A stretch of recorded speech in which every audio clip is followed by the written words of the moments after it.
We are up. Sue was gone for the ether for a second, but hi, we're here! Yo. Hello, everybody. My name is Generous Heel, otherwise known as Spyro, and I am in constant pain. I am joined here by the purpose of life. Say hi, everyone. Hi, everyone. Hi, everyone. Yo. Oh, dear. Hi, we're Constant Pain. Yeah. Yeah. I Wait, am what? the game master for the Burning Crowns D&D campaign, and these are the members of the Long Promise. Now, as always, we are going to go through character introductions, then recap of what the fuck happened last session. It's going to be short because it was downtime, baby. So, introduction starting with Jay. You know the spiel by now of how to do Hello? this, do you not? Hello, my name is Jay, otherwise known as Grizzledad. Yes, that's a magic reference. I play Superbia Cress, a level 14 at this stage, Divine Soul Sorcerer. She is, she's fine. Uh-huh. Jack. Aren't we all? Aren't we all? Hi, I'm Jack. I play Kage, a level 12 samurai fighter and level 2 rogue. He hit things very hard sometimes, and very good, and they die. Go Nubby. Hi, I'm Novikian, and I play Dante. Level 14 lore bard does no necromancy things. That's what I do. I'm surprised. I'm usually last. But you can also catch me and Yogel, and we'll play backlog divings. We just got Varric back into what we thought was Verx. Took a wrong turn at Avernus, I think, and Oh. he's fine. He's fine. Don't worry. But I will let my co-star also just give you some reaffirmment that Varric is fine. Foylan? Hi, I'm Fuelon. I also go by Yoga Monkey sometimes, but rarely. As Novi says, I do the backlog diving with him, and we do Weirdness Gaming as well, which is where we've accidentally redirected Varric to. Don't worry, he's closer to home.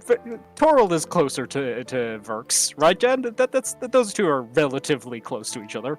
Or Yeah, perhaps totally. as far apart as, or perhaps as far apart as physically possible could be conceived.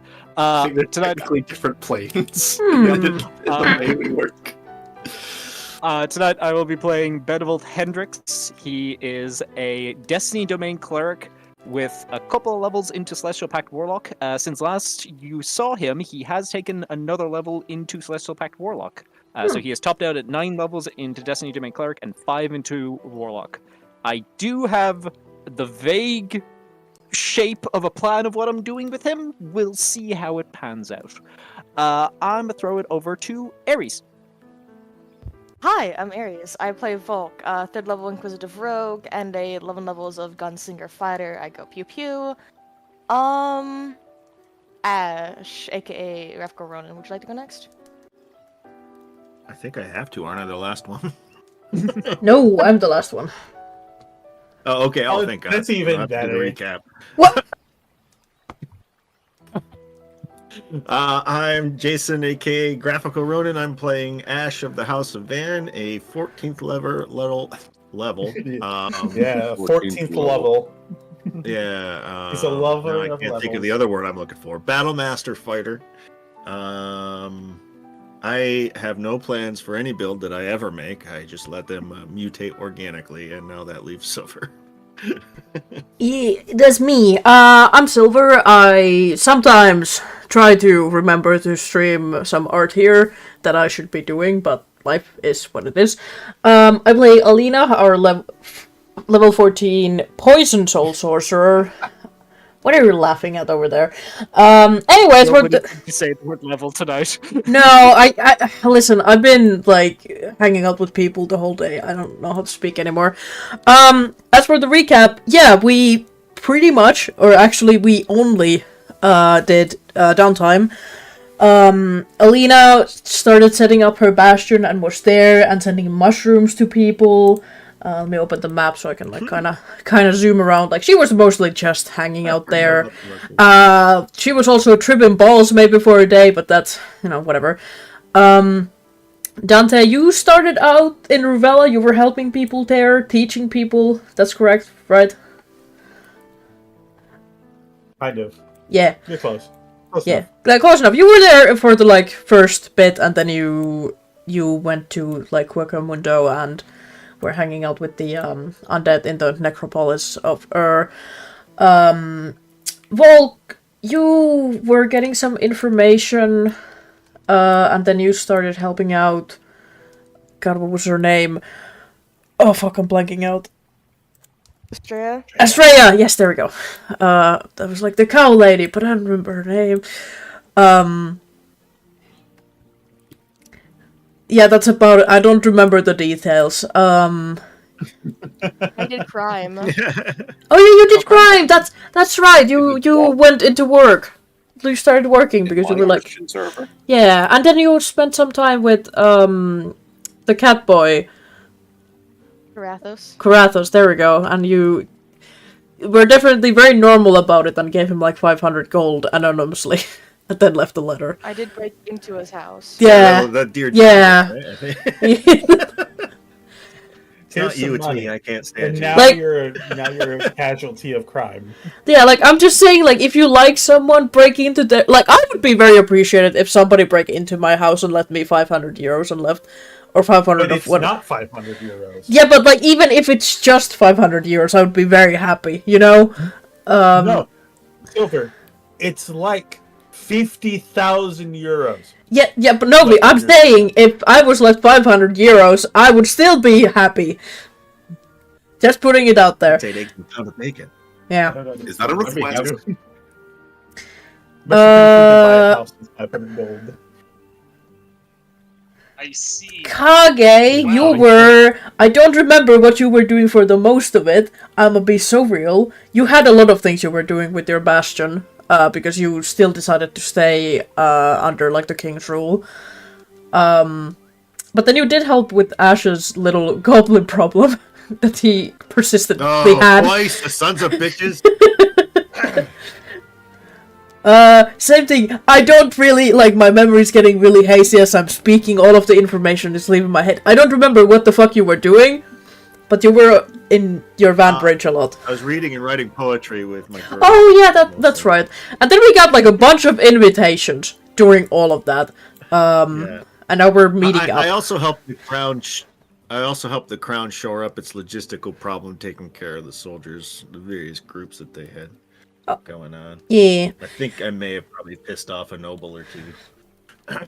You know, who hasn't? But most of you were, like, helping, and I was just like, you know what, here's some mushrooms for you guys. Yeah. Indeed.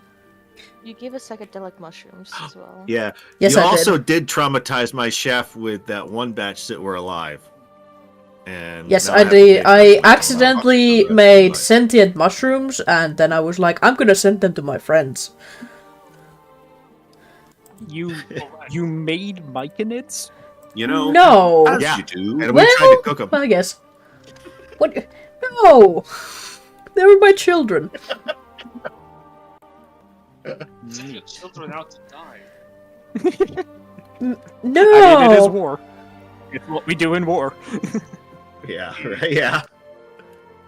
Fair enough, I suppose. And we return back to...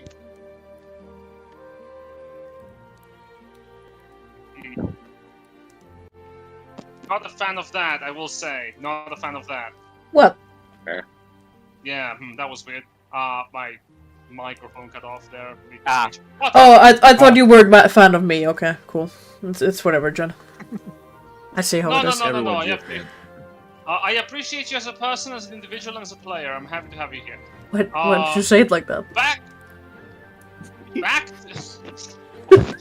to the game. There are two people here who have not completed their downtime, and they're going to be the focus of today's session for the most part until they're done. Superbia and Benevolt, both of you are homeless and need to figure out where you're going to be staying for the next 14 weeks that you're going to be recuperating from. Write poetry with us, Benny. You know, You say that. I might take you up on that one. So, what you're going to be doing is, to start with, you will tell me the intent of how you wish to spend those 14 weeks. Every activity takes the form of a work week for downtime, if you wish to make it easier on your head for how you're going to go about it. And you will receive the benefits of a long rest at the end of that time. Once you have stated your intent, then we go through the weeks with events that take place as you rest and have respite. And at the end of it, I have one thing that I need to bring back that I fucking forgot about last session to do at the very beginning. So, between the two of you, I need you both to roll a d20, and whoever rolls higher starts us off.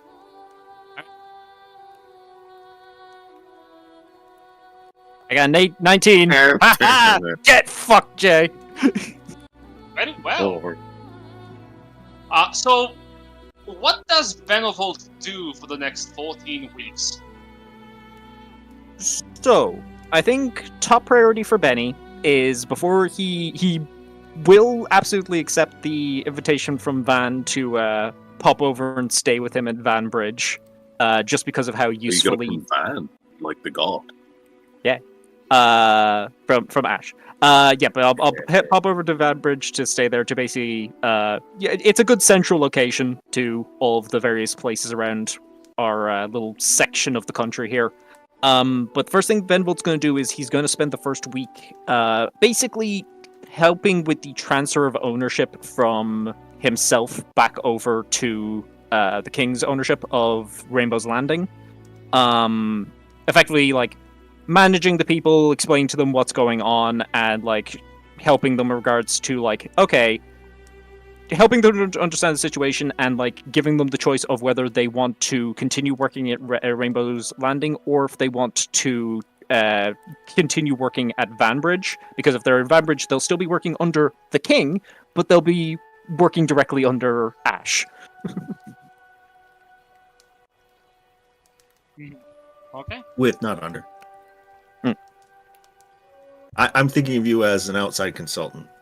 You're I not see. technically my employee. Very well. I should be doing the exact same thing that I did with you, so run me down one more time. From your desire. Okay. So, Benevolt wants to help with the transfer of ownership of Rainbow's Landing back over to the King, and basically everybody, he's giving them the option of either continuing to serve at Rainbow's Landing, where they'll be serving directly underneath the King, or transferring themselves over to Vanbridge to work technically still underneath the King, but like with Ash. Alright. That is like a week that you're going to be spending working on that. Is that the extent of your downtime activities? Oh no, that's just the first thing. I have many things, but that is the first thing I want to do with the first week. Okay. Following that, what is your intent for the next? The next week after that, want to head over, obviously, to Vanbridge and accept Ash's invitation to stay there for the time that we're recuperating. And Benevolt's going to start doing a daily practice of, in the morning, ritually casting, to be specific, because I have limited spell slots, I'm going to be choosy about how I use them. Ritually casting Commune each day to ask if he sends to Durbane, will Durbane receive it or not? With the first question. And the second question will be effectively scouting out where he can travel to do research into the Winter Court and its connection to the royal family. So, for example, the questions will be along the lines of, if I travel to Verntallion, will I find information on the Winter Court's connection to the royal family? If I travel to Laura Lane, will I, etc. Okay.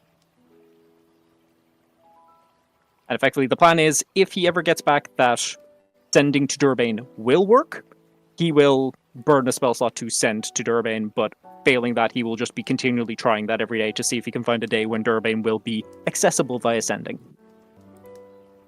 Very well. Is that the extent of your downtime activities?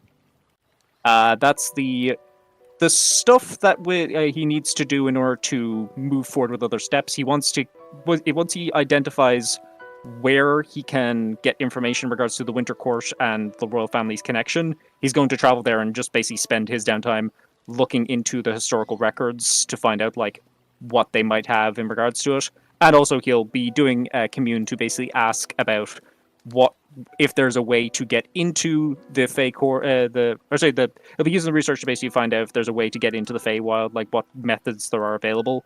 And he'll be using his last question from commune to basically see if he can figure out a way to reach the Celestial Observatory. So, like, if I travel here, will I find a way into the Celestial Observatory? That's the yes or no question kind of thing.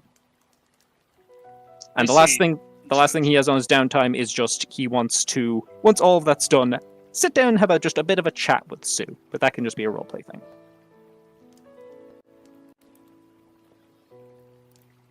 Mm-hmm. I believe Yes, I did. a bit of a chat. Yeah, I did sit down, or did send you a list of all this, so it's all in our Discord I know, chat. but I as well. wanted to also say it on the stream. That's Yeah. right. Just to make sure it's out there. Yep. Alright. Very well. I will inform you, whatever activity you pursue, either of you, it may take more time than you are expecting due to any manner of things that can go wrong or right. But it is good to have an idea of what you wish to do. Understandable. Very well. So tell me if this seems right. For your downtime, you wish to spend at least 1 week transferring ownership of your bastion to the kingdom, assigning the staff you already have to an allied bastion if possible. 1 week to go to Vanbridge and stay there for the remainder of the downtime, and begin the casting commune to beseech your god. For 1 week or more, do research on the Feywild, the court in particular. I believe you want to also look into the connection that the Feywild court has with the kingdom. With the royal family, yeah. Yes, And obviously the beseeching through commune is also to trying to see if Durabane is reachable. If Durabane is reachable, a certain amount of time will be spent with, hey, where can we meet up? I'd like to chat and get since we were trying to. And, if I get any information on the Celestial Observatory, that'll be going to Celestial Observatory will obviously be post downtime. So if I get any information on that, that'll just be another thing to research so that we have as much information about what we're doing there as possible. Understood. All right. Does this seem appropriate? That seems like that seems like everything I wanted to do. Cool. All right. Superbia. Now, what Yeah? does Superbia want to do for her downtime? So, I really only have two main things, but they're probably going to take a very fucking long time. Like, I basically was like, it's 14 weeks. This is going to be like 7 weeks getting the first thing done, and then 7 weeks getting the second thing done, because they're two very complicated things. So, numero uno is Sue is going to basically educate and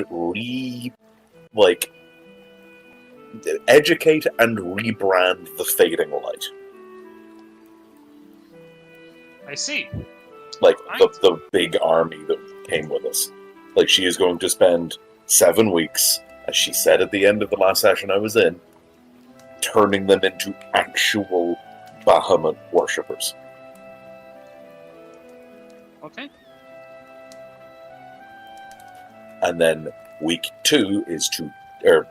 part two is to take that army of dipshits, and she is going to spend some time figuring out where the best place to set up, because while her bastion is gone, at the moment she doesn't quite rightly care what the king says. She's going to find the best place to set herself up, what is effectively a refugee rest stop.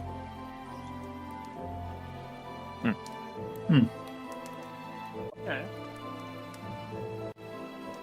And she's going to contact the people from her bastion with the little bird thing to ask them if they want to help out, but make it clear that this is a voluntary thing.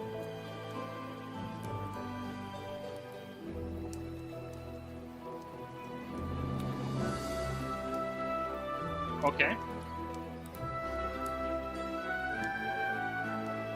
Tell me if is that your intent for the entirety of the time? Yes, because I thought that these two things were quite big, so I wasn't I figured it would be best to just keep it to those two.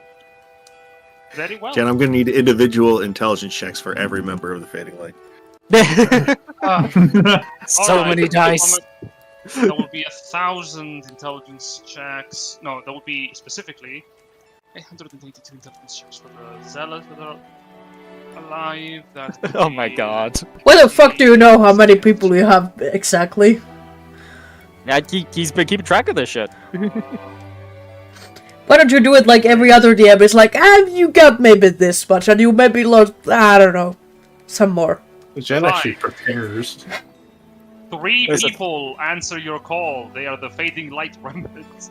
Steve, Barry, and A day. Jameson. Oh, great. So, I see. That's what you wish to do with your downtime. Very well, then tell me if this seems accurate. You wish to spend 7 less or more weeks educating and rebranding Fading Light to something else. 1 week or more escorting it to somewhere in the kingdom to set up a refugee rest stop, and 1 week or more contacting your Bastion staff from where you were before to assist you in your ongoing endeavors. On a voluntary basis. Of course. Very well. If that is so, let's re-roll to see who we're dealing with first, please, because it's the 2 of you. Okay. Roll the 20, both of you. Oh no! No! Shit! good luck. God damn it! Very well.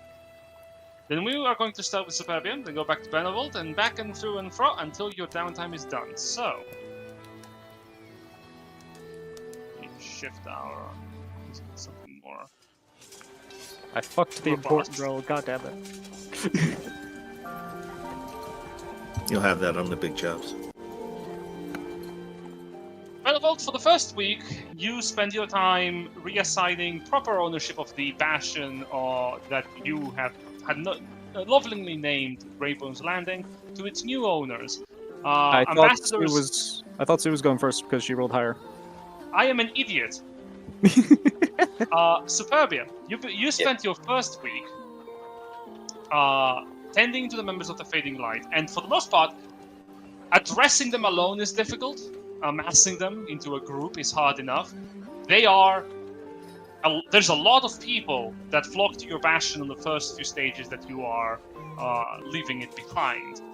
And your exit is extremely unceremonial. You basically walk out of it and never look back. As you tend to the masses of villagers, roused rubble, and, for lack of a better word, conscripted peasants,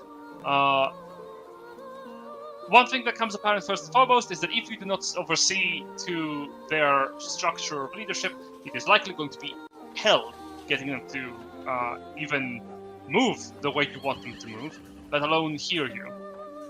Give me a check of your choice between intelligence, history, to align them in a structure befitting of the hierarchy of Bahamut, or charisma persuasion, to at least have them form coherent bands of individuals, less in a strict hierarchy and more in a loose way.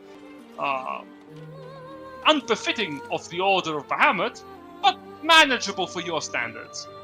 Well, I think you'll find that Superbia, my dear, is not a member of the formal Church of Bahamut and has been excommunicated. So that'll be a persuasion check.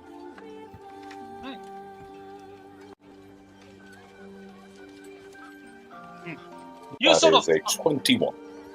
You sort of align them, you take a personal touch to it, you walk around the camp, that they have set up, and you grab individuals that seem to know the best about at least talking to people and carouse them around. Those who seem to have the most experience and authority within the groups, and you basically command them to gather their fellows and start forming up in cohesive formations for you to give orders to.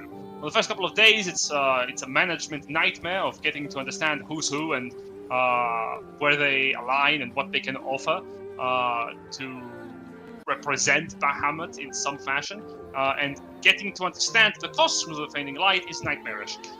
For the most part, most of them just pray to any god that they believe will guide them, and there is little to no cohesion as to really who they pray to. In fact, many of the priests within the Fading Light have different gods they pray to, and that leads to infighting.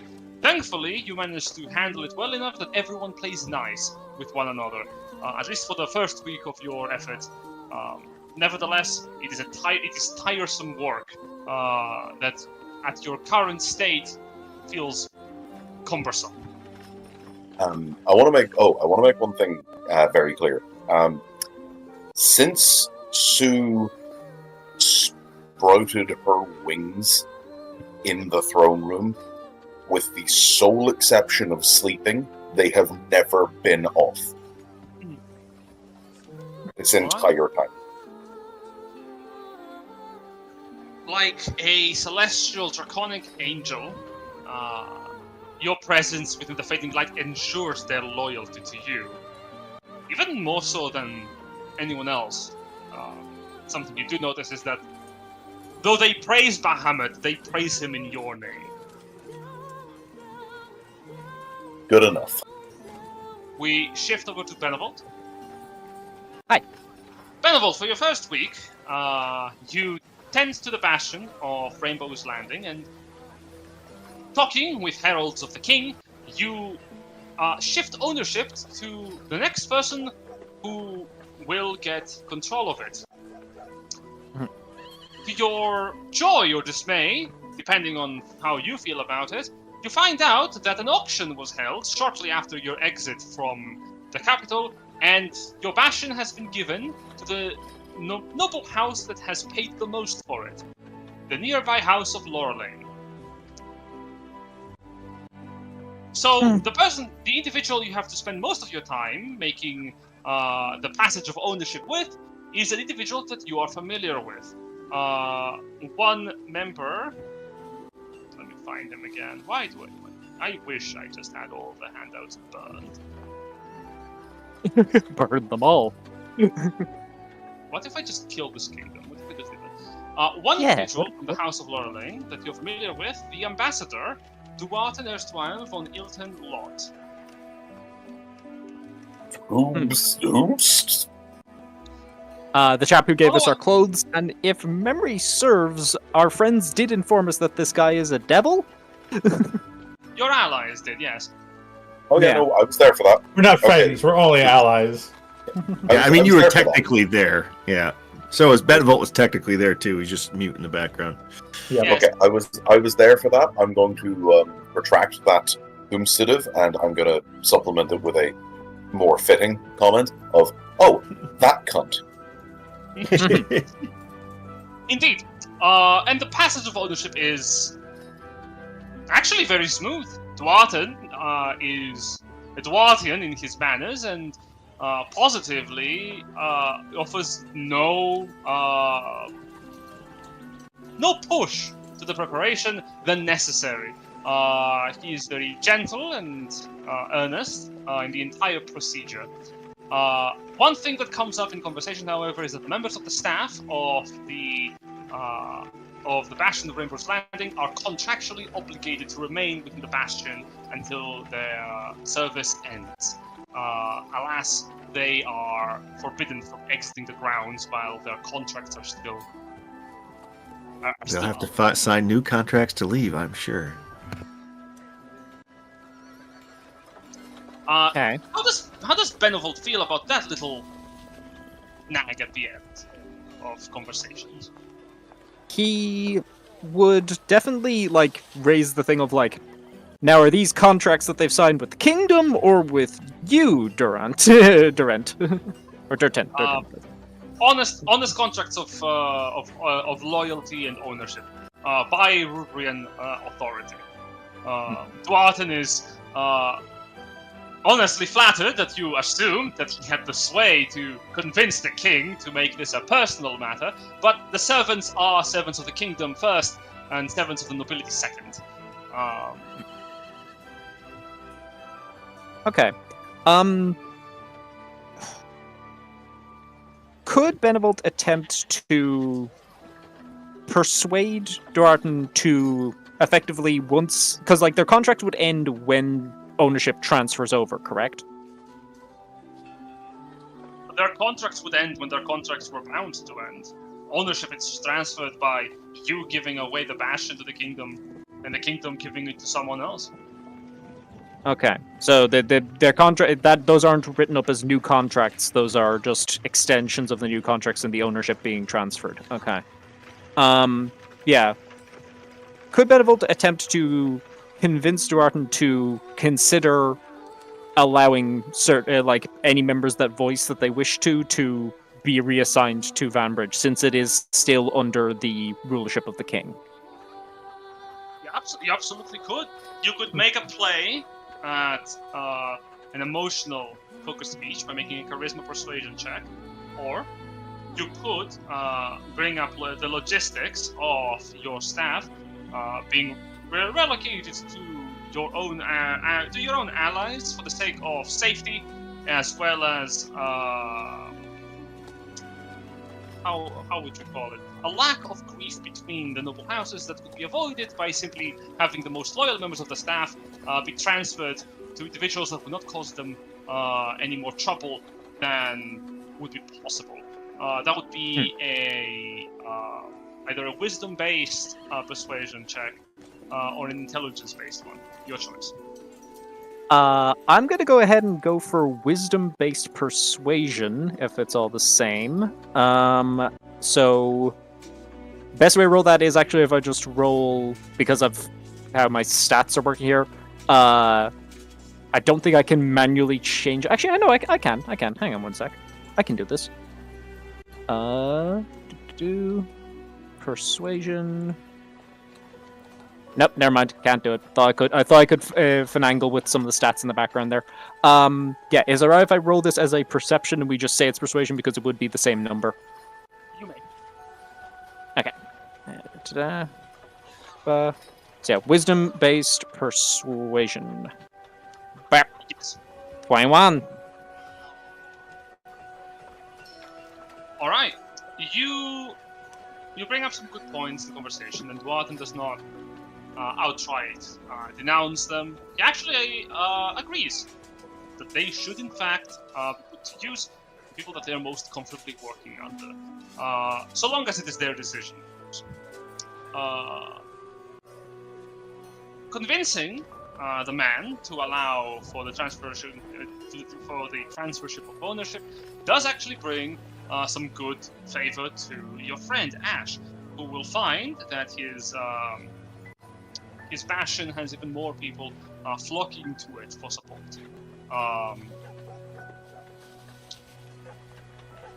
Oh, good. You're on Goblin Patrol. It's like, Oh no!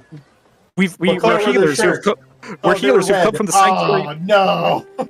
We're healers who have come from the sanctuary of Rainbow's Landing. What job do you have of us? You kill goblins.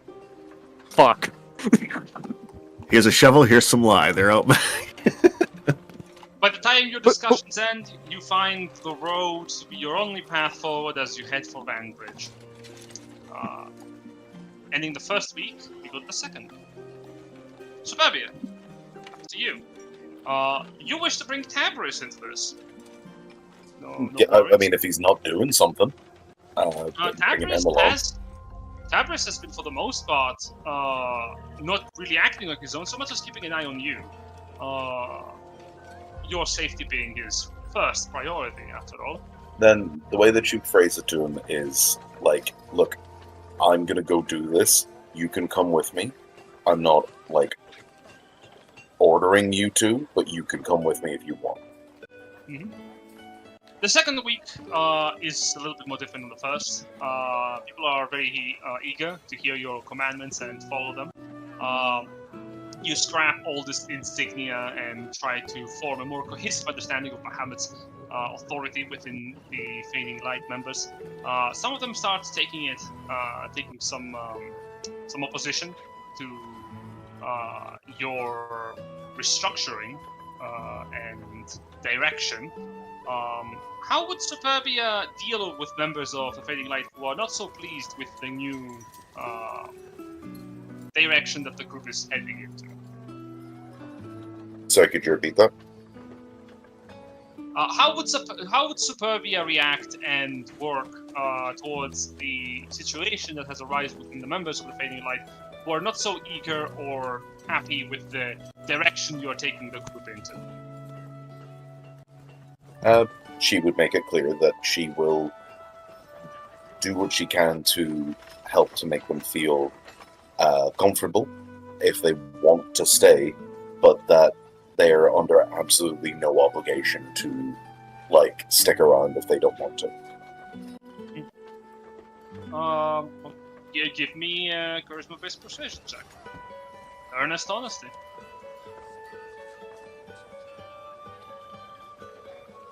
That is 18. 19. Alright, 19. Your words ring true, and they ring honest, but bereft of the promise of payment and glory, as well as the reminder that the work is mostly, essentially charity, you see mass dissolvement of the Fading Light as a group under your command. Many people leave to return back to whatever livelihoods they have available to them, or sell their services to those who would pay them for coin. That's fine. In the region, employment of mercenaries rises.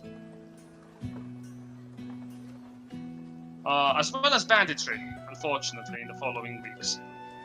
Oh, don't worry. We'll take care of them. For those that do remain, however, there are plenty of people who are earnestly looking to turn their lives around and actually start understanding what Bahamut's doctrine truly is. But even more people are just interested to follow your example and command. The majority of the remnants of the Fading Light beseech you and your words first, instead of any divine guidance.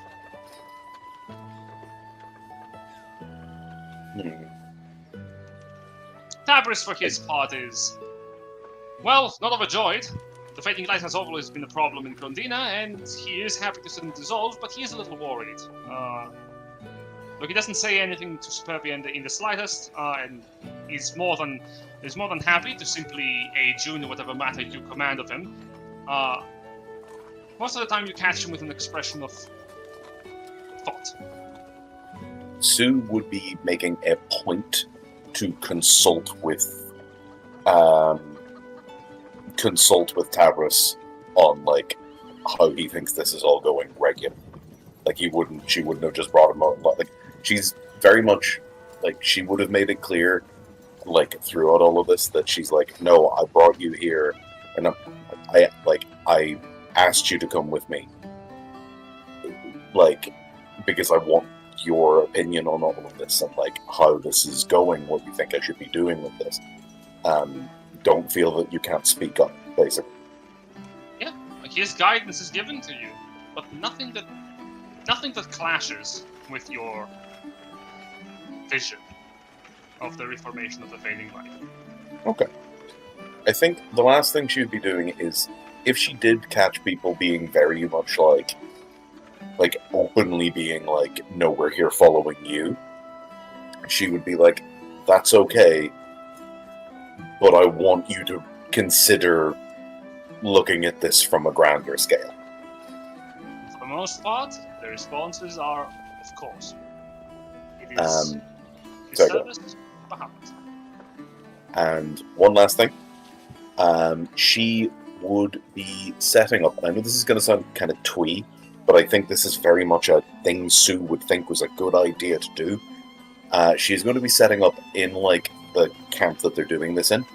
She's going to be setting up a location where people can basically like write little missives about why they want to do what they're doing, anonymously or signed, and pin them up, basically. Like an intention board. Perhaps an activity for another week, I'm afraid, as your hands over that's fine. that entire week were heavy and full. Needless to that's okay. say, something that you should keep in mind, though it do not make it evident, you are racked with a constant, dull pain. Your magic does not replenish every night, and it is draining. Waking up every day, talking with people is tiresome.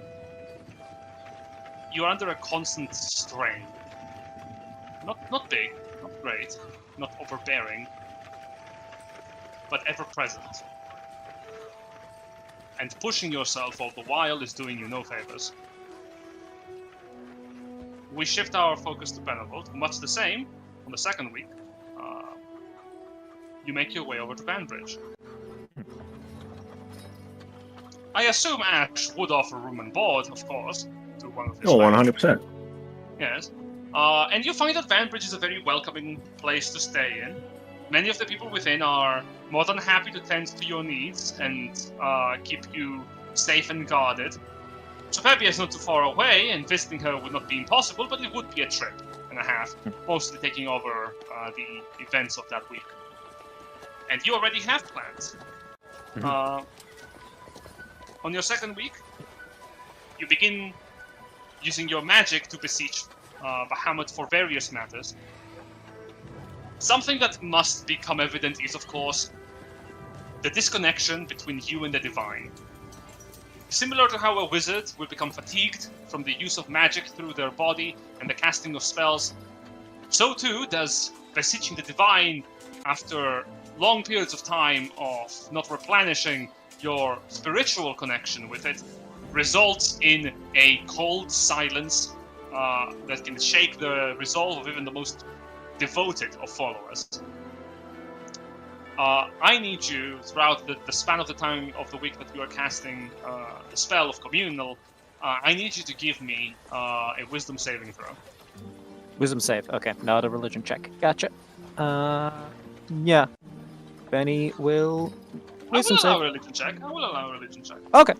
The major reason I would say a religion check is because of the new update that we have done to our game.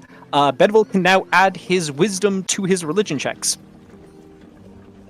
This is a new feature for clerics. It's real cool. I super dig it. Religion check. That's an 18. 18. You perform the rituals as proper. It has been a long time that you have prayed to Bahamut. A lot of things have happened. Months on end. You had casted the magic to keep a connection with him, but actually sitting down, working through the rituals properly and at your own pace, it makes the magic flow through you with a lighter touch that you have been used to, even when your powers were stronger on your journey. It is a little hard, granted, but it is a lot easier. What are your questions again? So, the first of them is basically every day, when he's casting this, he is asking, if I cast Sending to Durbane today... Let me make will it easier received? for you. You can ask questions. You can ask questions as if you had cast the commune spell once this week. Gotcha. In that case, yeah, there'll be 3 questions anyway. If I cast Sending to Durbane today, will he receive it? If I travel to Laurel Lane to research the connection between the the Winter Court and the royal family, will I find answers? And sorry, what was the third one? Oh, if I travel to Laurel Lane to research ways to get to the Celestial Observatory, will I find answers? Okay. The answers are as follows. Yes. I know the third answer is also yes, but the second one I'm blanking at again. If I travel to Lorelane to research the connection between the Winter Court and the royal family, will I get answers? The answer to that is no. Okay, so Lorelane is a no on the Winter Court, but a yes on paths to get to the Celestial Observatory. And if I cast Sending to Durbane today, I will get a response. He will receive it. Just to confirm, those are the ones that came back as a yes, right? Yes. Cool. Okay. Would it then be reasonable for Beneville to attempt to cast Sending that same day, or is that too many actions in one go? Because I feel like it. You contact Durbane. Yes. Of course. One moment. Can you roll me d20? Sure thing. D20. Bop. That is a 7. Okay. Alright. What is your sending?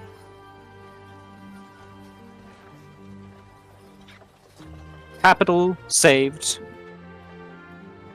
Dragon dead.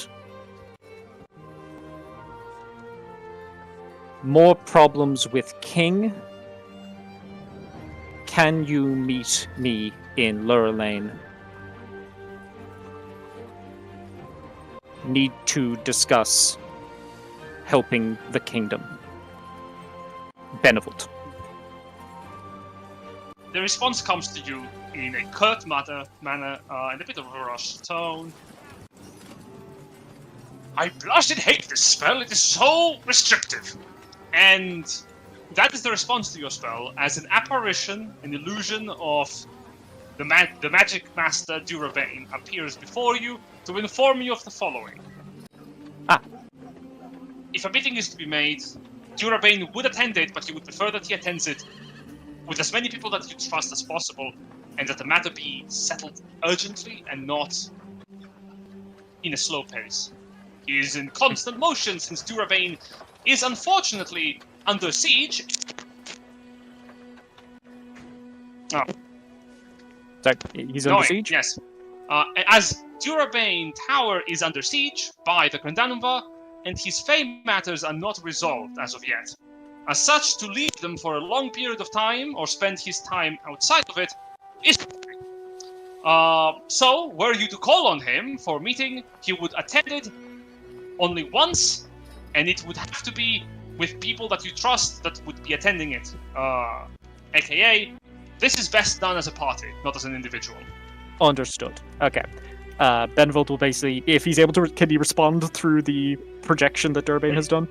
This is a direct connection to Durbane. Yeah, Benvolt will explain that, yeah, he's going to do his own research then and gather his allies, but it will take some time, so he will contact him when he's ready to meet him in Lorelane.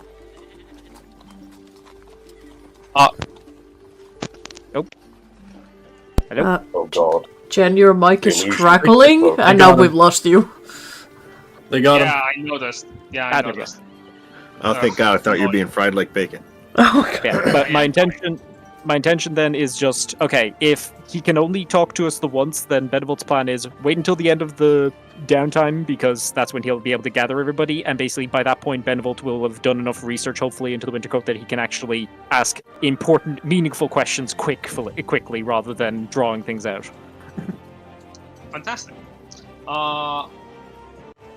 Very well. As you settle in within Vanbridge, and as your magic reaches the individuals you wish to reach, the week passes.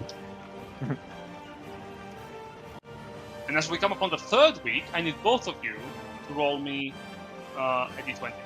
This is not for order. This is for something else. This is for chaos.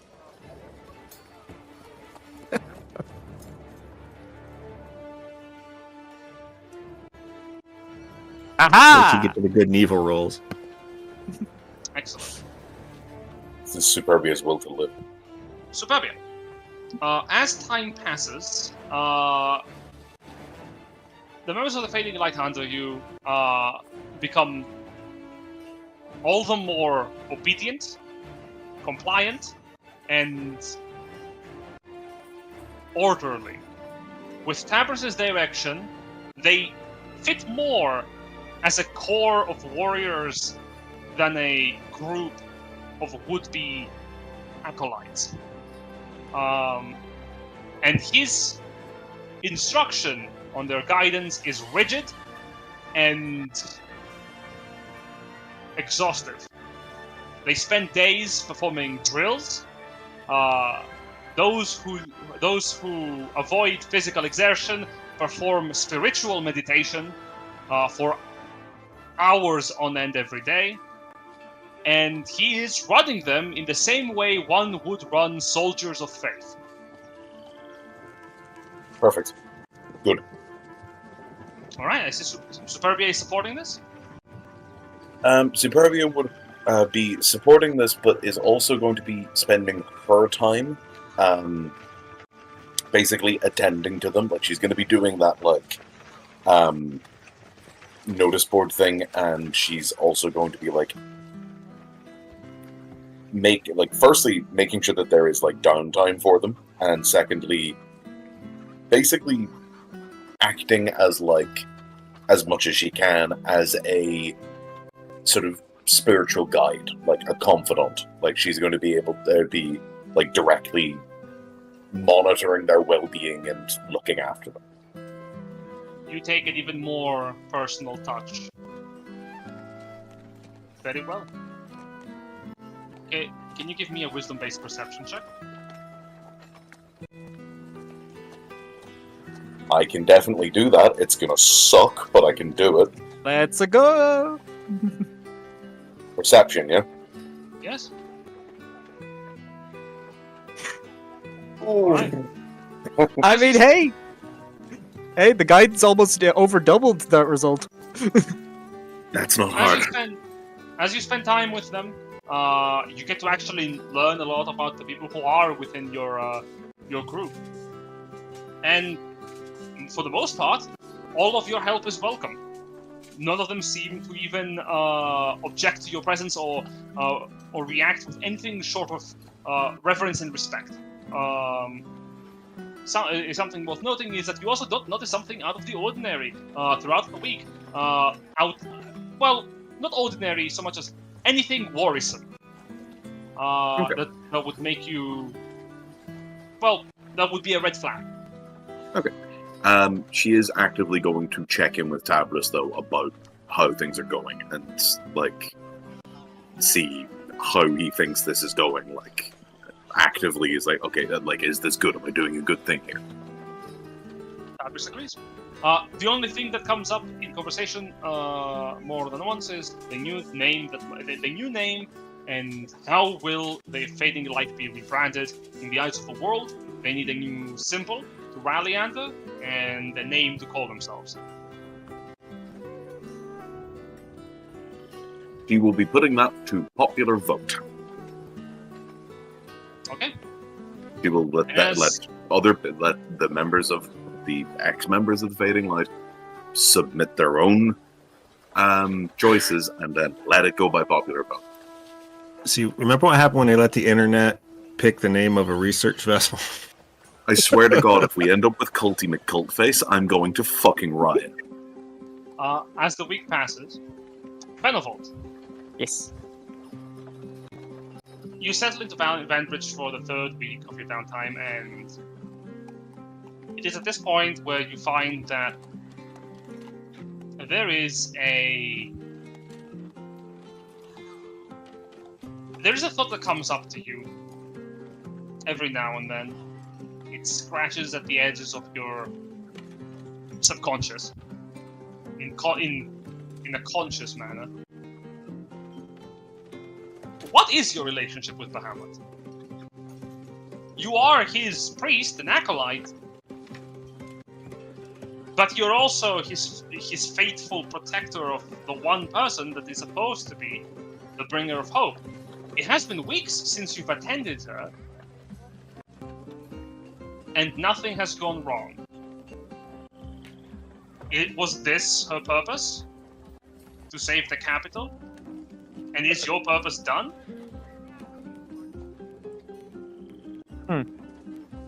It definitely... Oh, if you got more, go. No? These are just thoughts that swirl in your mind every now and then. Benvold kind of muses on them and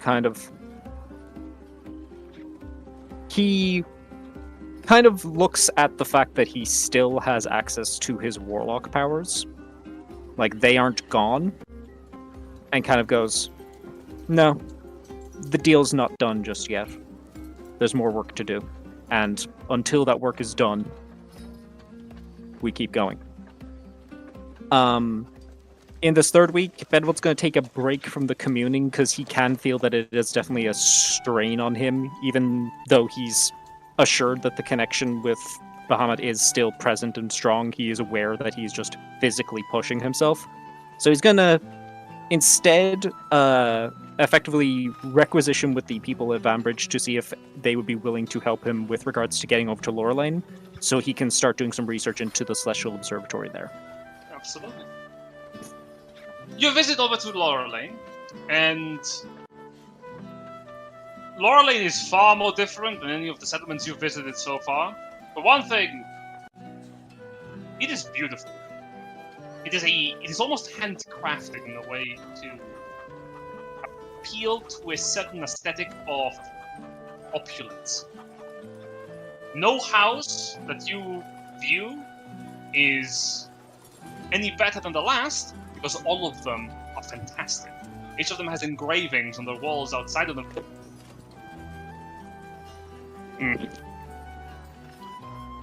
Not a fan of that. Most of them have paintings that have been sketched and then colored on the walls of each building. Hell, some of the roofs have too. And these are not amateur drawings. Most of them are detailed and terribly complex. Making your way to suppositories of knowledge, you seek to research into a subject. What would that be? Yes. The Celestial Observatory and ways that people know that they can and can't get there. Well, I suppose can't isn't as important, but basically if there are hidden ways to get to the Celestial Observatory short of just climbing the goddamn mountain. Intelligence investigation check. Okay, investigation.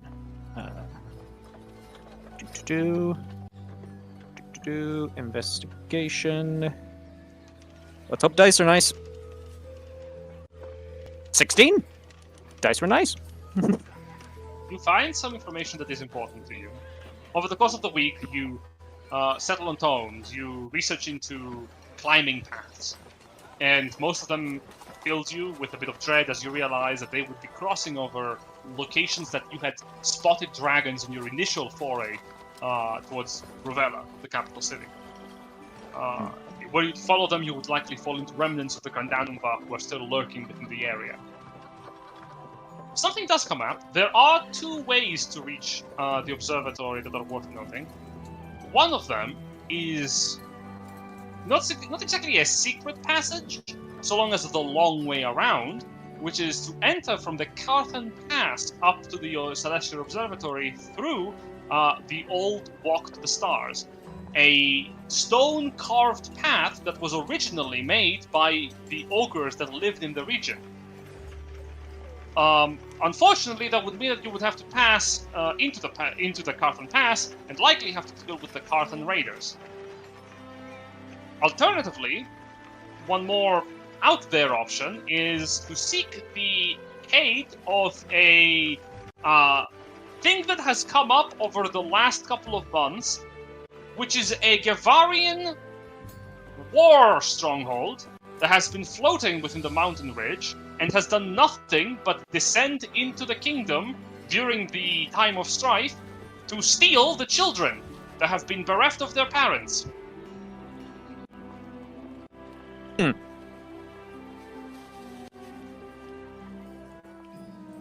So there is a floating stronghold owned by the Gavarian that's stealing kids, child snatcher style. Cool. Yep. There is a note on that. Most of them are children who have suffered the casualties of war. Okay, so they are stealing orphans. Cool. That's what the people of Lorelane remark on the castle, which most of them fear. There is a worthy note of abhorrence to the structure, considering that the Kingdom of Rubria is a member of the United Crowns Alliance, and they do not view Gevaria favorably. They believe that should the Condanumva cease their assault on the kingdom, Gevaria is simply waiting for the opportunity to launch their own offensive. Mm-hmm. Okay. Is there anything in any of the information that I'm able to pick up in Lorelane that informs me of, like, common points where it is popping up, or is it literally just everywhere across the map? Yes, there are. In particular, the floating castle seems to be visiting more often than not the outskirts of Ruvella during the times where the capital was not under siege, and when it wouldn't, it would float down to Startalon Hold, a structure on the opposite end of the Mirrorweave Lake. From there, it would settle in for some time and then fly up again. Interesting. It's very close to Alina's Bastion. Okay, cool. That's actually in a very convenient location. That's good to know. Okay. What you know about the Startalon Hold with your own investigation check, it is a holdout for astrologers who, unable to reach the Celestial Observatory, have begun their research there to attempt to devise a meaning in the stars above the world, to try and find signs of celestial interference or guidance in a way that would befit the kingdom appropriately in ways outside of priestdom. Okay, that is good information. That's about it. Those are the fruits of your labor. And Perfect. we reached the 4th week. On your 4th week, Superbia, you have not really stopped to take a break from your efforts, and quite frankly, things are falling into place. Continuing on your enrollment of the Fading Lights rebranding, they come up with their own couple of names. The most notable is, by popular majority, are the Superbian Crusaders. Fuck. I Superbia's thought promise. that might be it. It is the vast majority approved name, with the second option being the Superb Exemplars and the Servants of Bahamut, as the third option, voted by 5 people. Fucking hell.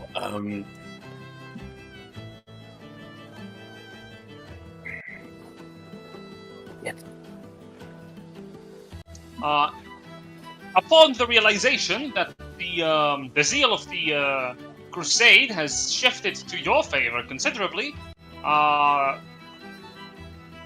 you become aware of what Tabris was thinking to himself, but it did not raise as objection for now obvious reasons. Needless to say, he is also supporting the notion to name the Crusaders in any direction that they find appropriate. How does Superbia feel or act towards this decision? She'd like to actually have a conversation with Tabris about this. Alright. We settle down and talk. Sit down in their tent, make sure that there's none of the rest of them are about. Do we think this is a good idea? Tabris would agree. You are leading them, you are responsible for their well-being, and quite frankly, you are the best role model they can hope for. But if they're following me, that wasn't the goal. It was to make them obviously followers of Bahamut, and then that would be their focus. I wasn't expecting them to just start putting me on such a pedestal. For the most part, Tabris is understanding. And as your dialogue progresses, it comes up to a decision that must be made. Tabris agrees that if you feel discomfort or uncertainty in leading this group under your name, then it may be best to remind them that they should be under the following of a god. But he does remark that to do so would be impeaching on their own given freedom of expression. There is a reason why the following of Bahamut was as strict as it was back in Krondina. People need guidance and they need rules to follow. If there are none, they will do what they feel is right. And you are an example of an individual who does what they feel is right and is rewarded by things becoming better. Tabris understands why you would not want to be the icon of these people to follow. And he says that it is your decision on how you feel. Okay. On how you feel this should be done. So what she's going to do is she's going to accept it, but she is going to, during the kind of announcement of that, make it clear that she considers herself and she wants them to consider her as their equal and not as a central figure of their belief. That this is not about them having any kind of like worship of her, that she is not there to be worshipped. She is there to be among them and to do what they want to do with them.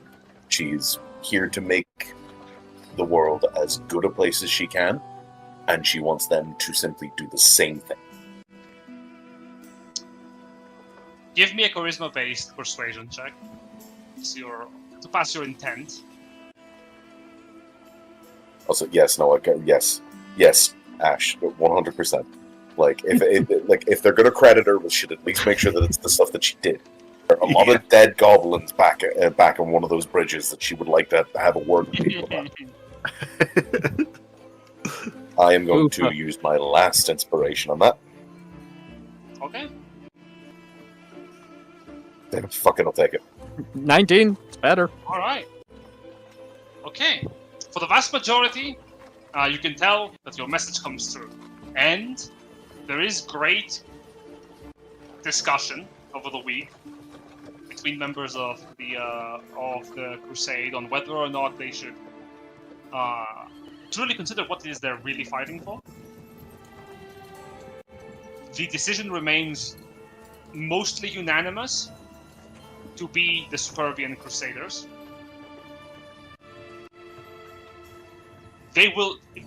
Most of them swear an oath that they will not deify you in their efforts to push the order of good intent that you wish to bestow on the world. Though the oath is a bit extreme of a measure, they do swear it. I'll take it. If anything to put your mind at ease. I'll take it. It's the best I'm getting with these fucks. Excellent. I love how, like, me as Superbi is like, no, I want them to be, like, happy. I don't want them to, like, deify me. They're good people. And then Jay, the player, is like, they are fucking morons, and if I don't do this right, things are gonna go badly. Yes. Next campaign, we're just cleaning up Sue's mess. Yep. Next. After your research into the Celestial Observatory concludes, you wish to perform some research normally into the Feywild. About that, the commune told me that I wouldn't get any answers by doing research in Lorelane, so Benevolt's gonna follow that. That's probably gonna be a bit of an investigative dead end here. There's not much point. So instead, he's going to make his way back to Vanbridge and return to communing, this time for the week, just asking if I travel to Vernish Lion. Sorry, he's going to do like a series of 3 questions, which is like, if I travel to Vernish Lion seeking information in regards to the connection between the the Winter Court and the Royal Family, will I get answers? If I travel to... God, it's going to be a fucking trek and a half, but if I travel to Ballbridge, will I get answers? And if I travel to Rathanud, will I get answers? So it's basically those 3 locations, Rathanud, Ballbridge, and Vernish Lion, asking the same question. If I go there to seek information regarding the connection between the Winter Court and the Royal Family, will I get answers?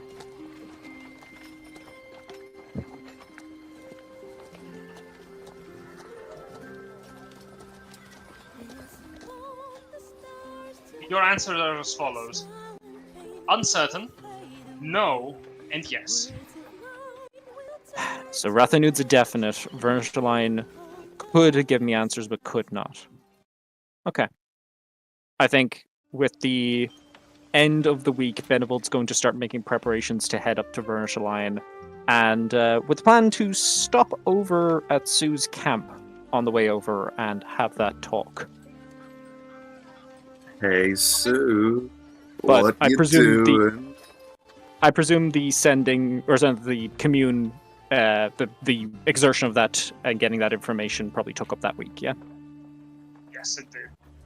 Cool. So yeah, that's my plans for the next week. 5th week comes in.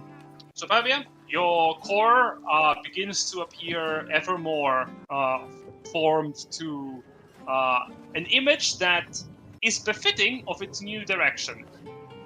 Their symbol is their greatest concern on how they will rebrand themselves, and they do so by sketching out the form of a humanoid entity with draconian features in the form of an angel. It's symbolized in a single line with metallic wings spreading out from it.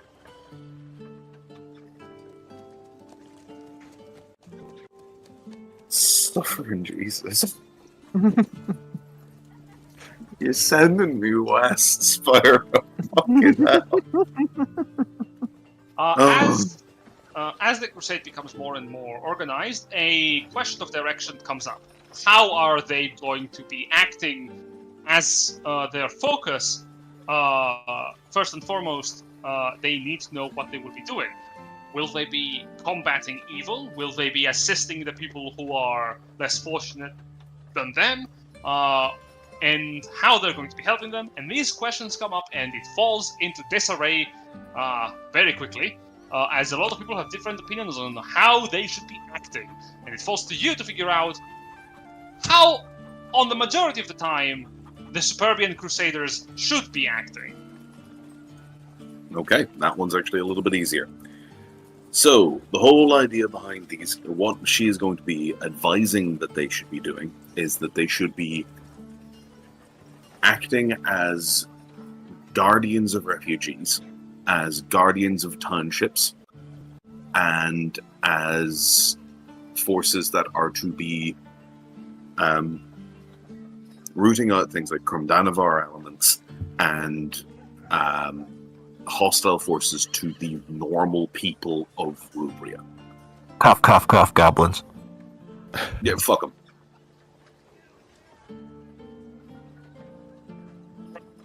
So yes, that will be their goal. So assisting the people then. Very well. Assisting the people. With more benevolent and less battle-focused application provided, there is, of course, pushback. Most of the people here have little to no idea how to actually do that, and have been, for the most part, training to get their bearings on more militaristic formations and actions. She has So an there answer for are- them. Yeah, there is some dismay in the ranks. Oh. She has an answer for that dismay.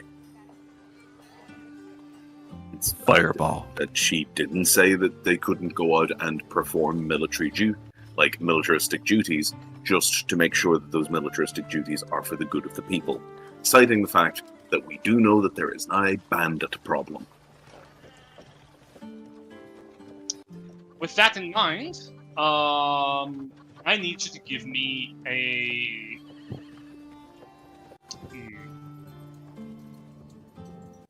charisma-based performance check. I can do.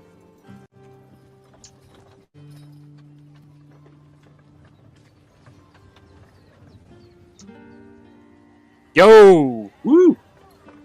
It is hard to be able to direct the those who are most capable at the task from a myriad of individuals into smaller, more tightly knit groups. But you find your way to do so. It takes time. It takes days of work to even understand how it can be done. But with Tabris's aid, you manage to actually give not just direction to provide a solution to many of the problems that come up during these discussions, but also, as a benefit, each cell of the Superbian Crusaders becomes a little bit more capable on its own than requiring your direct attention and interference. In fact, at the end of the week, you find that some of them are eager to actually get out into the world and start applying the knowledge that they have received, as well as the skills,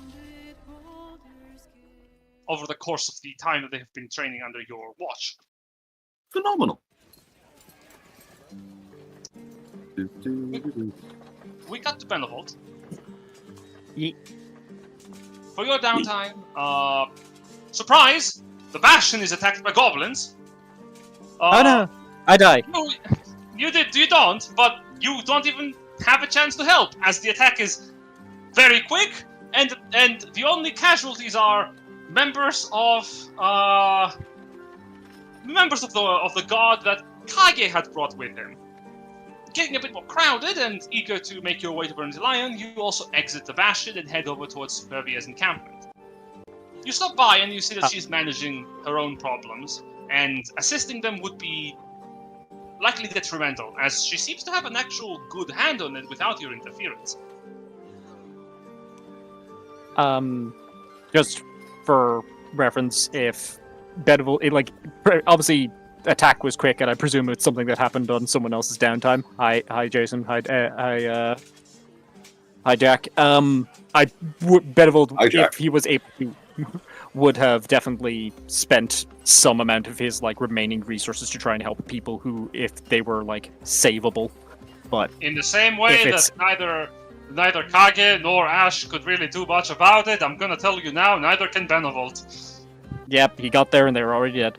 Okay, yep. So when Benevolt arrives, he's going to try to pull Tabris aside before Soon notices he's arrived. Sorry, you wish to arrive without being detected? Yeah, he wants to try and, because he's not exactly arriving at contingent, so he's going to try and arrive and basically catch Tabris's eye before Stu notices. So you're sort of you're not exactly introducing yourself to Superbia. You are incognito moving through the ranks and getting an understanding of what's happening. Is that what I'm thinking? Yeah. He's trying to get a feel for things and see how she's doing before he immediately approaches her. This would take days to do. Oh, Because wow. that's what your activity will be. Okay. I will warn you, because Um, that's what you want, I'm assuming. You know what?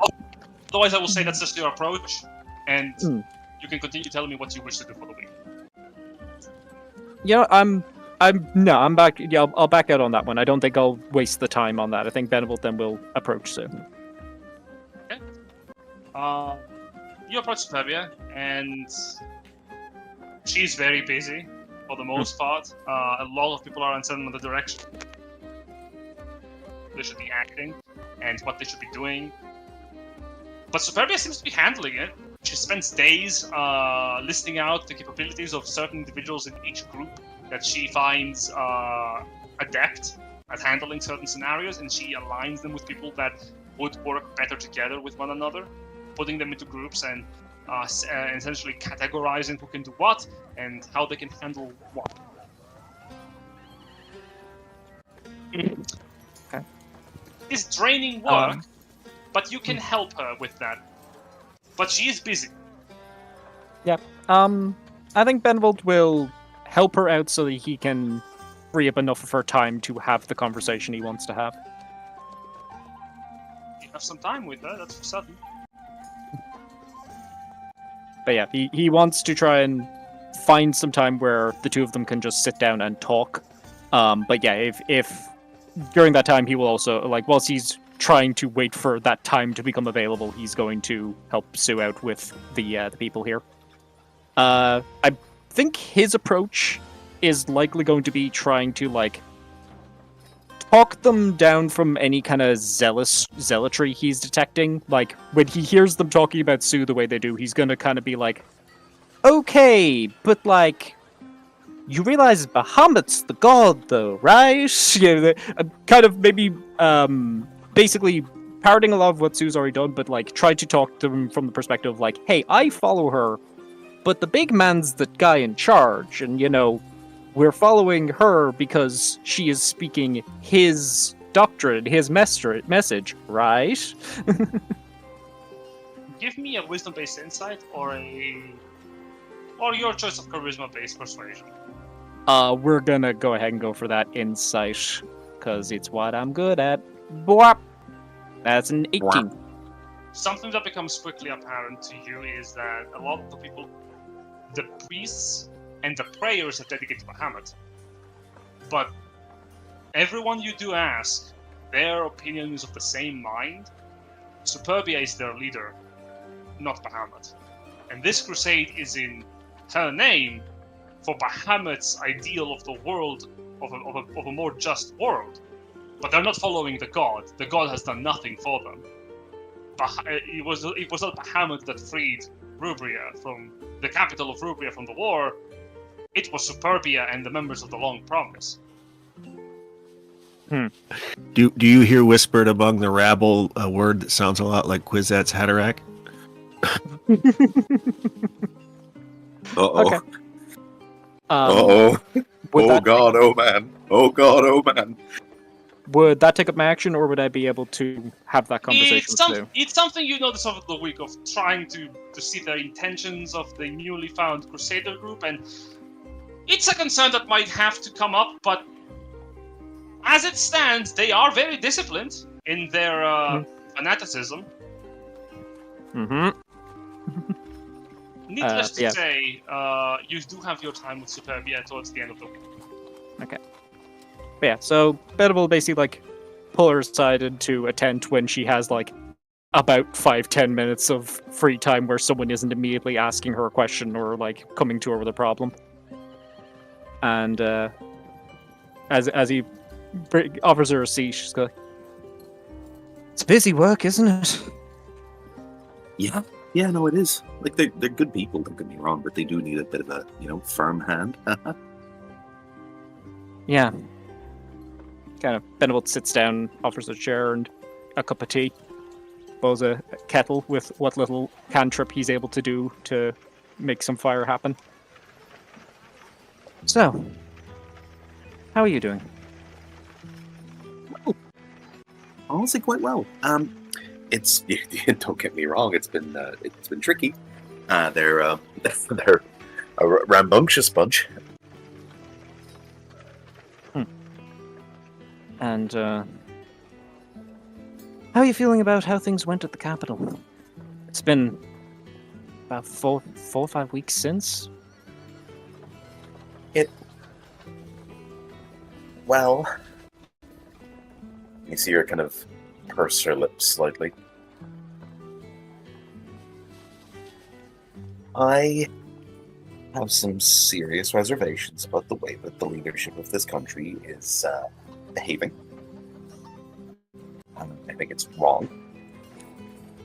And I think there is something deeply unsettling about the strangeness that was going on with his mood. I mean, if what I learned through the commune is anything to go by, a huge part of that isn't really even his fault. There's a Fey connection going on there, something that's caused all of the royal family to artificially age because they made some deal with the Winter Court here in order to potentially establish this kingdom in the first place. They are strangers to this land. That is exceptionally unfortunate, but the fact of the matter is, you finally see her starting to show the, I'm not going to say pain, the bone deep tiredness that is flush within her at the moment. What I just don't understand is why people like him. And obviously I know he has his thing. He has his own thing going on. But why do they keep getting in the way of us just doing good things? Every time we try to do something good, every time we try to do something that's going to make people happy, that's going to make people's lives better, there's somebody there who is, for some reason, Bahamut knows I don't, so against us doing that. And I don't understand it. Bedwalt kind of goes a stuck into his mouth, fills up both his cheeks, and kind of blows out all of his air. Just goes like, "Yeah, that's kind of the big thing, isn't it? That's life. The world's complicated. Things aren't as easy as just good and bad. You know, don't get me wrong. There's evil stuff out there. We killed one of them. It's a dragon. And, you know, that fucker with the mace. But... Well, you know, we're putting his people to good use. Yeah, that's... Oh, no, the other one with the mace. The come down of our fuckface who from they really out just in the stars. Like maces, don't they? Mace is a good evil weapon. It's good and cruel and brutal. But the point I'm trying to make is the truly evil ones, the ones that are unequivocally, unabashedly, there's no nuance to it, it's just evil, they're kind of rare. That's not actually the majority of people in the world, or even entities. Most are some fraction of grey, some complicated nuance that's not quite all the way good or quite all the way evil, just complicated. They have their own goals, their own ambitions, their own desires that they put before other things, like common good. Or they've got some goal in their mind that they believe is good. They've created a scenario in their head that as long as I do this one or two bad things, things will end up good, and that will be fine. As I say, life's complicated. The nuances are the important bit, because you need to be able to see the nuances to recognize where you have to draw the lines. If you shove everybody that you disagree with into evil, well, then you're just Patrov.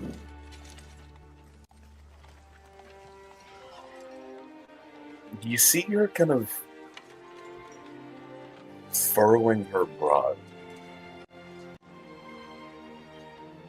I really don't feel like it should be this hard. I don't think it should be that complicated. Well, as I say, you can decide to make it simple. You can decide that everything that disagrees with you is evil and thus needs to be destroyed, but again, that's Patrov's outlook, and I don't agree with that outlook. I think the world's far more nuanced than that. I mean, heck, if we believed truly that everything that wasn't directly in our doctrine's teachings, that everything that wasn't universally good should be eliminated, we should go kill Dante. We should go clear out the necropolis of Ur. You should kill me. Wait, why? So I've done a lot of really nasty things in the pursuit of a greater good. I've killed a lot of people. No, I get that. And I'm not necessarily saying...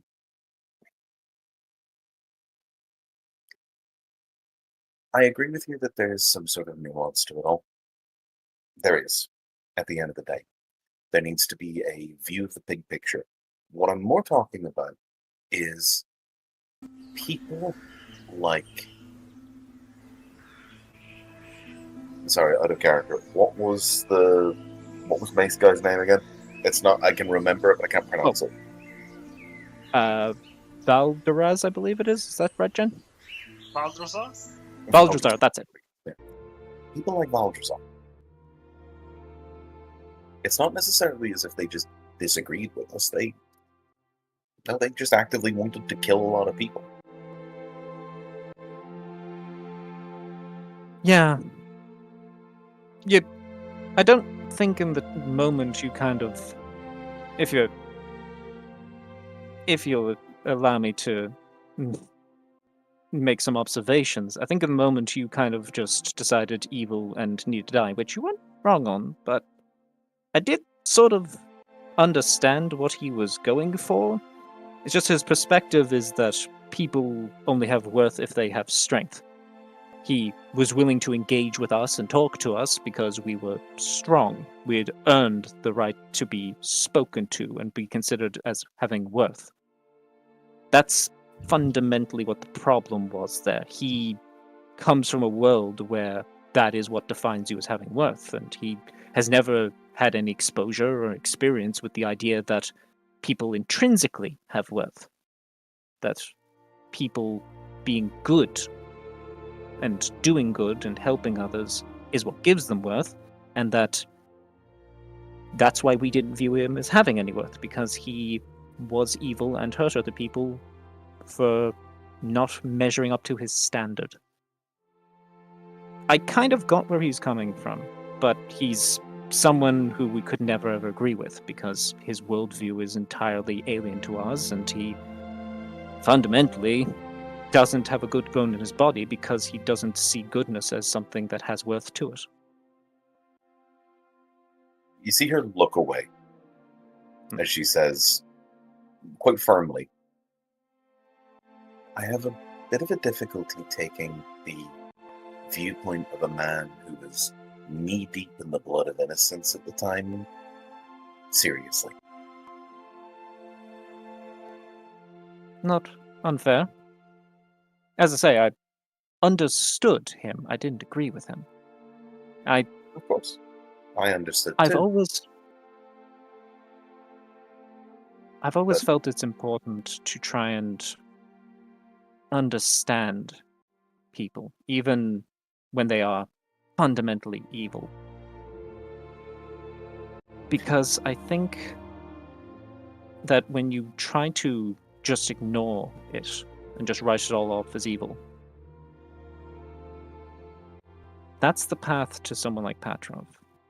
That's the path where I don't need to think comes into the equation. I need to cut my mind off from it and not pay attention to it, close my eyes and pretend it's not real and just wipe it away. That becomes your perspective. Of course. And that's its own kind of evil in that area at the end of the day. Yes.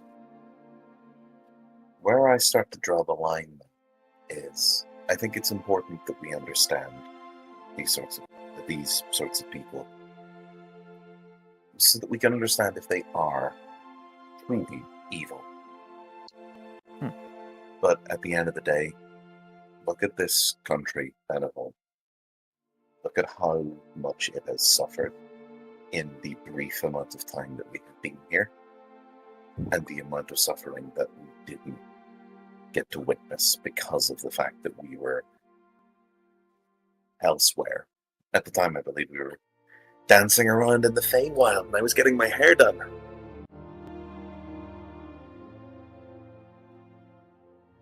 But I can't stand there and listen to people talk about their needs and their viewpoints and their authority when they're standing in the middle of a war zone of their own making that has killed countless people, and I have the power to make that stop.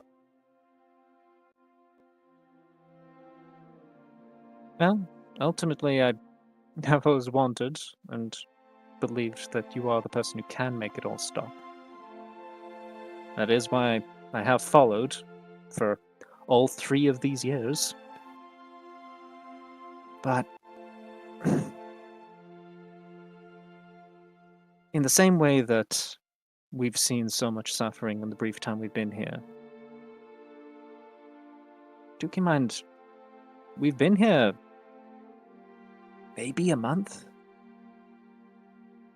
Like, between the travel, dealing with the capital, and the time we've had to rest, I think we spent more time resting here than we have actually doing what we did to get to the capital. It was so quick. We charged through the entirety of this countryside here, slaying dragons and battling cultists and whatever in the fuck that army was. I suppose the thing to keep in mind about this kingdom is that we are strangers here. That we are outsiders. And it has existed the way it has for generations. Change is something that can happen quickly, but generally when it does, a lot of people get hurt when change is forced and done radically. Generally, it's the small people, the kind of people that Mr. Maceman thinks are beneath him, that are the ones who actually pay when change is quick and swift. If you want to make change that actually helps people, and change that lasts rather than being swept by the next change to come along after it, you need to be patient. You need to take time. You need to slowly work through the way things are and see how they can be made better. Completely I guess agree. my main thing is this country is suffering, but if we want to make it better, we have to know and be conscious of the fact that we need to respect that this is their land, and we can't force change on them they don't want. We can just slowly, methodically introduce other options, alternatives. Absolutely. Those alternatives need to exist, though. And at the end of the day, I get where you're coming from, Benevolt, I really do.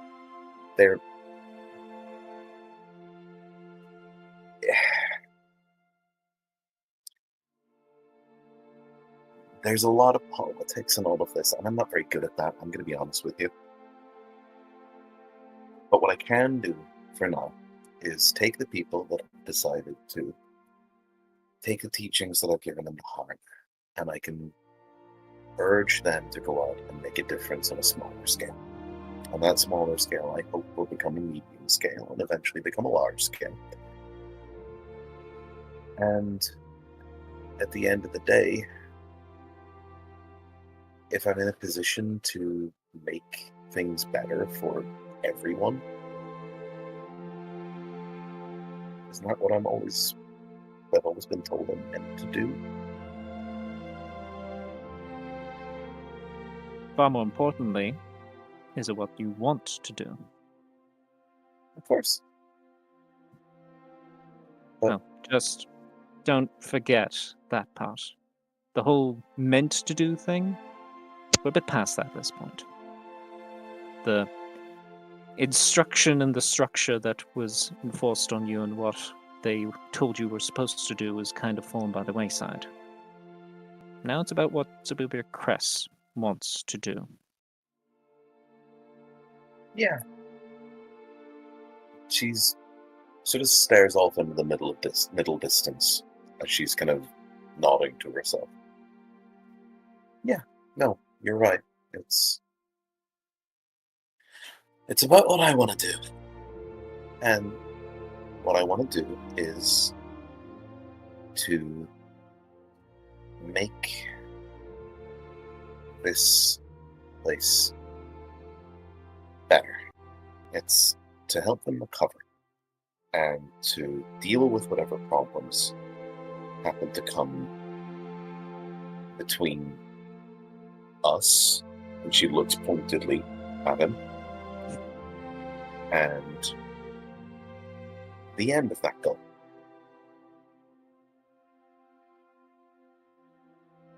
Alright. And if I have to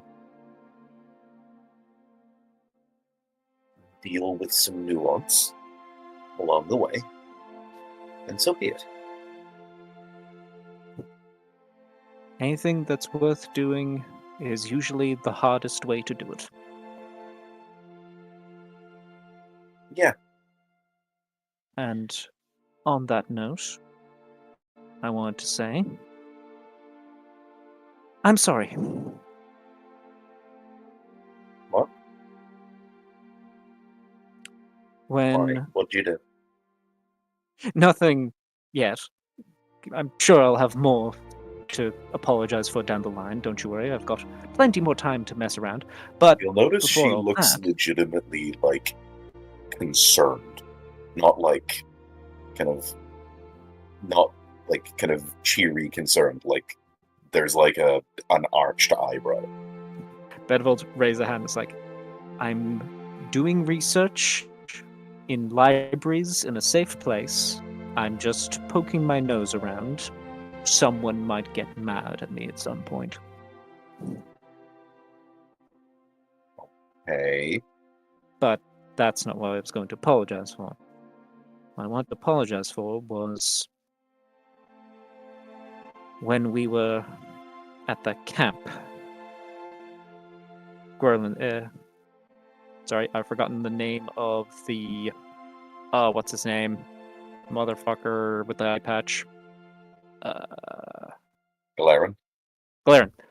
Blackbeard. When we were at Galarin's camp, I tried to reassure you about what happened to Kovras. I tried to give all of that some purpose to try and push you forward and all of that, and that's not what you needed. You needed a friend. You needed someone to be there and to just mourn with you and let it be that and nothing more. It's, you know, I didn't have to attribute some grander purpose to it or anything along those lines, but there was none. You needed a friend right then, and I wasn't one, and I'm sorry for that.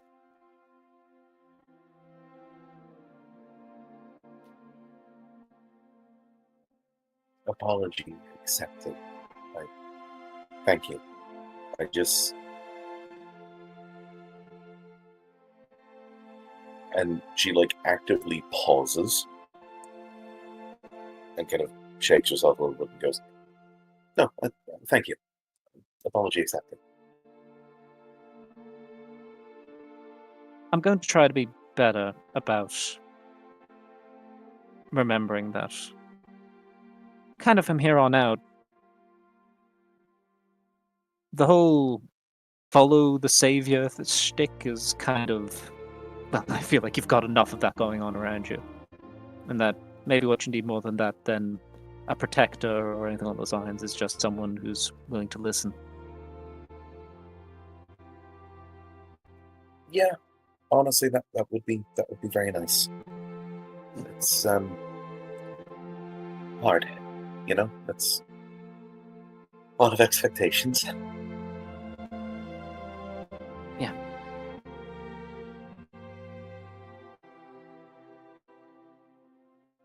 And again, if you want to talk about what happened at the capital, what's happened on this whole journey, or even about some plans you have for after all this is done. You know, maybe that bakery or something along those lines. I'm always here. Thanks, Benny. I'll definitely remember that. She's gonna nodding to herself. All right. Thank you. Do you want to stay for a little while? By the way, we've got some food. I should probably hit the road. I still have a couple of jobs to do. Plan is to head up to Versailles and see what I can dig up on the Winter Court and its connection to the royal family. If that fails, I know where the next stop is. It's just... I think we better wait until everybody else is ready before we take that step, because Rathanud is probably going to be a big old problem all of it on its own. No, I get you. Well, don't worry. We'll be ready. Once I've done my research in Versailles and found whether there are answers there or not to get, I'll pop back this direction. See if I might be able to lend a hand with all of this. Oh, yeah, of course. The more the merrier. Alright. And, yeah, Benevolt will finish his tea and see himself in. Okay. Goodness. Alright. And the week passes. As the next week rolls in, Superbia. The time has come for the members of the Superbian Crusaders to set off and settle it down somewhere in the world. Where would you like for them to go?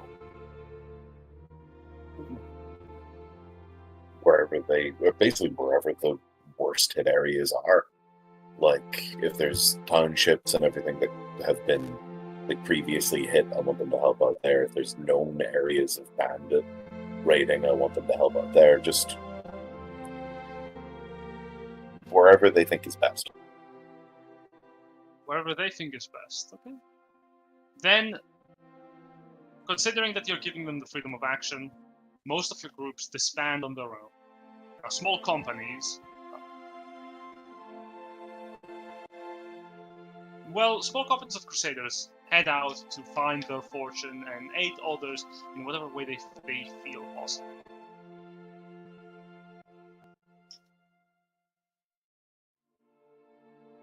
As they head out, you find yourself with a bit of an opportunity to tend to yourself.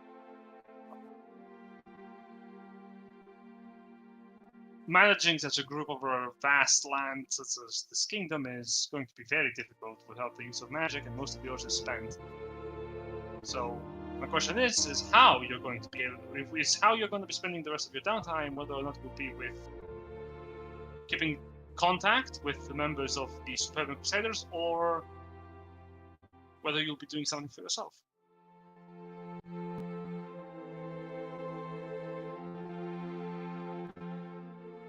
Honestly, at this point in time, she's probably keeping contact.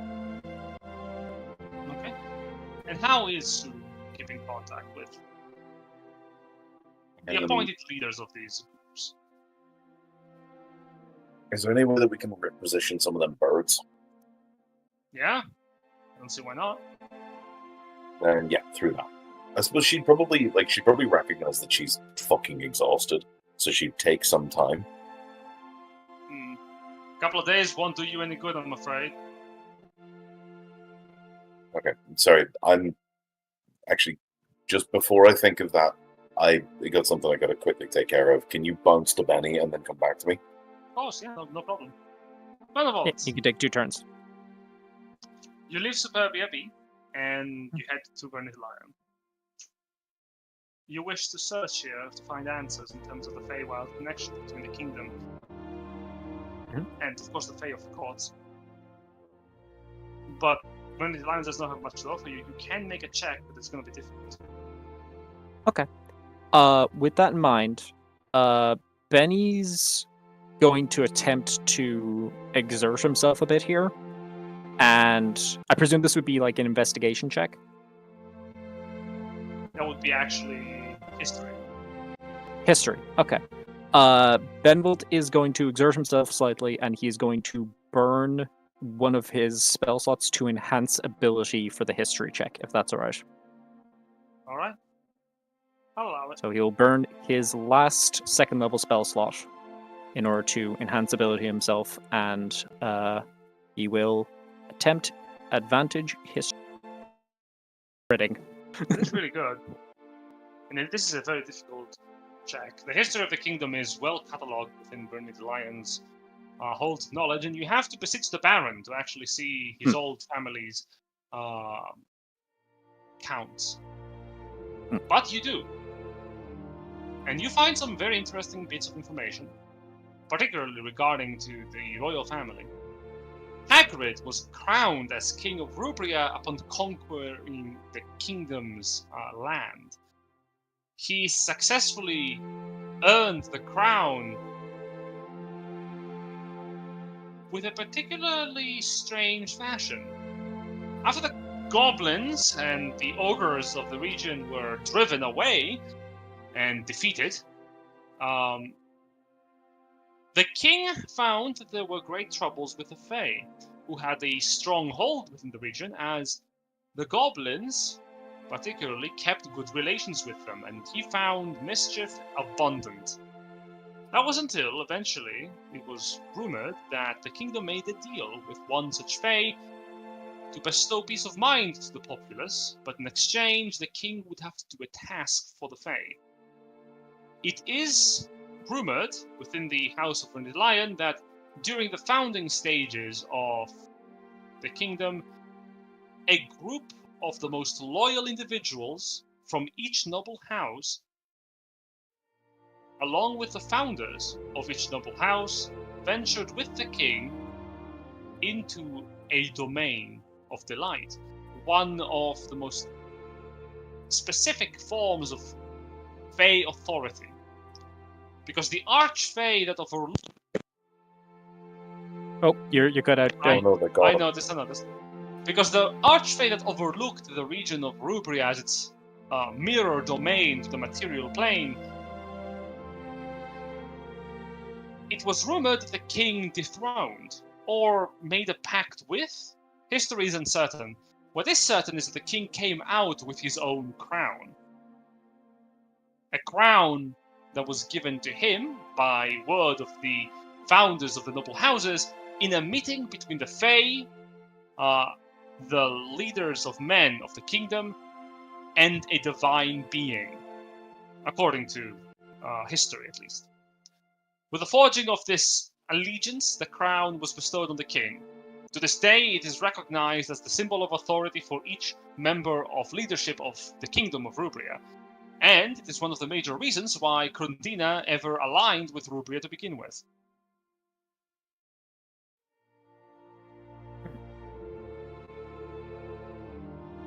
Okay, I'm just taking down some Of course. summary notes of that, but okay. So What? basically the deal was done with a divine figure, unclear, could be angel, what have you, and the Archfey of the Winter Court. Do I find confirmation that's the Winter Court, or is it just the Feywild that's generally put in all of the notes here? With a 28, the count is uncertain. It is renowned that... What is written down is that the Archfey of the Crystal Palace made the deal in regards to the trio of entities, the King, the Divine Being, and the Archfey. The Crystal Palace is not a name you've ever heard to brand the Winter Court with, nor is it associated with it in any way, at least as far as you're familiar with, in your knowledge. But it did come up when I was doing my commune. The phrase "the Crystal Palace" did come up during that. Yes. So yeah. Okay. So that's what immediately probably clocks Benevol's eyes directly onto it and goes, "Oh, yep, nope, that's the thing that my commune told me." Indeed. Yes, Alina has. So I'll have to have a chat with her about that. So and with divine being. What is known is that entry into the domain of the Crystal Palace is something only the Fae know. And of course, the Master of Magics within the house, the Tower of Durabane. The name that comes up is the founder of Durabane Tower. Let me find it, because this would be common knowledge.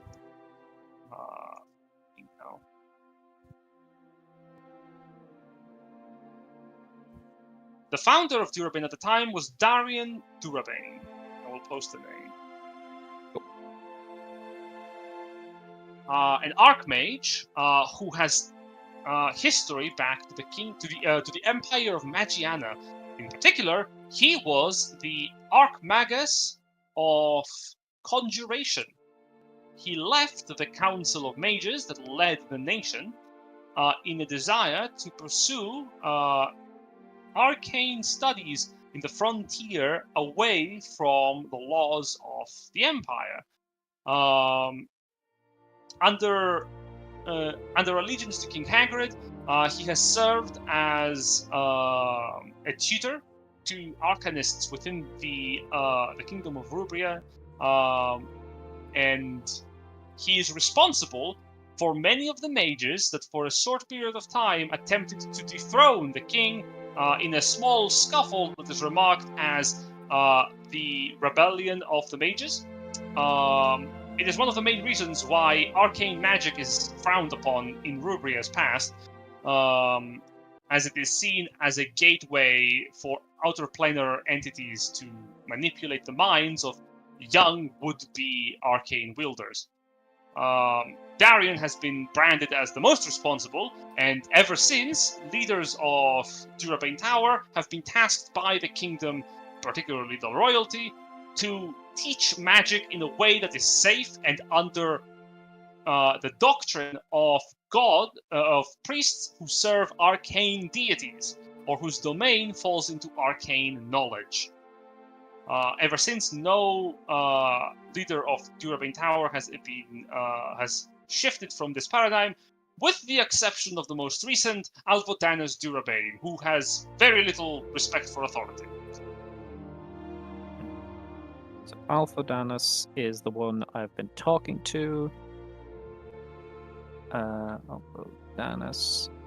Yep, thank you. And his descendant Darian is the one who was serving under the king when this accord with the Fae was established. Darian. Yeah, Darian was the one who was serving. Okay. Yes. Cool. Something to note, it is rumored that Darian Durabane was buried underneath Durabane Tower, and his remains should still be there. If anyone would know exactly what transpired, would be any of the founders of the noble houses, and it is notable to know this because he is one of them, who is not laid to rest within the royalty's rest entombment. The Salles de Pierre, which is where the noble families are all laid. Okay. So, small note there. Would that include the nobles of House Hawkmere, or would their bodies, after the coup, would their bodies have been tossed out? Hawkmere's Oh, cut again. Yes, Hawkmere's founder is still located within the collective burial tomb that all of the founders were placed in. Okay. The crimes of his predecessors are not seen as terrible enough to throw him out, but you're not going to hear a lot of people talking about him nowadays. Yeah. Alright. So, just drilling down.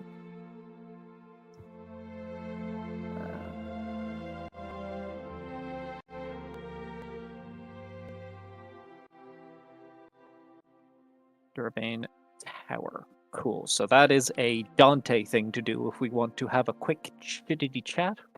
Okay, that feels like a good amount of information to get for a week. Boy, howdy, I got more out of Virtual Ed than I thought I was going to. I like how we can use Dante as like every kind of word. That's a Dante. That's for Dante to do. We're going to Dante that problem. Those Blight Towers, we're going to Dante then. I got Dante hard back there. Yeah. Has Jay returned? Don't know. Yeah. Yeah, I'm sorry. I'm dealing with something in the background here, but No I worries. can talk. Oh, okay, very well. Okay. Then, yes. With regard to what Sue would actually be doing at the moment, I think, realistically speaking, how many days / weeks does she need to like get a little bit of recovery? How many weeks she needs to get out of recovery? Like how many right now with like a little bit of a lull in her to do shit? How long would it take for her to get a little bit of recovering? That would be at the end of the 5 weeks remaining. Okay, cool, that's fine. Then if that's the case, then so basically if I have her keep up with trying to get shit done with these people, is that going to affect her recovery? Who's to know? Mm-hmm. Whom's to say? Okay. If that's the case, then I think now that she's got a little bit of time remaining, are there still members of the Fading Light with her? Yeah, there would be. People who are working around the region within your Bastion's domain. I think she is going to keep in contact with them, and she is going to kind of tend to them as much as she can, but she's also going to focus. She's not going to go off out of the camp, effectively, at this point.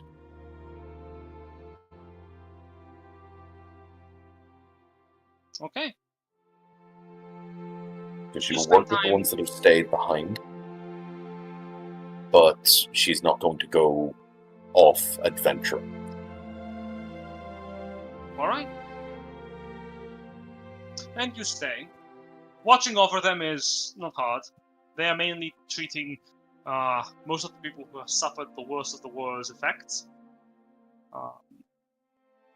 Some of them are hunting down local bandits. Surprisingly enough, members of the Fading Light who, without the funds or means to return to their homesteads, decided to take what they can from the populace around them. Okay, and we're dealing with them. They are dealing with them. You are, well, not so active. As the week passes, I need both of you to give me a Constitution saving throw. Cool. Oh, you didn't eat Alina's mushrooms, did you? No, I did not. 15. 13. Excellent. Both of you feel the lethargy of your endeavors, as this week is spent mainly tending to yourselves. Nothing Understandable. happens. You sort of take some time off. May And I? even then, you don't exactly feel refreshed at the end of it either. It's aching pain for the most part. May I do one thing? Not during it. It's not like an action. Basically, just sending as many messages out to the other groups of the Crusaders, just explaining why I'm not with them. Basically, and again, in the interest of maintaining a level of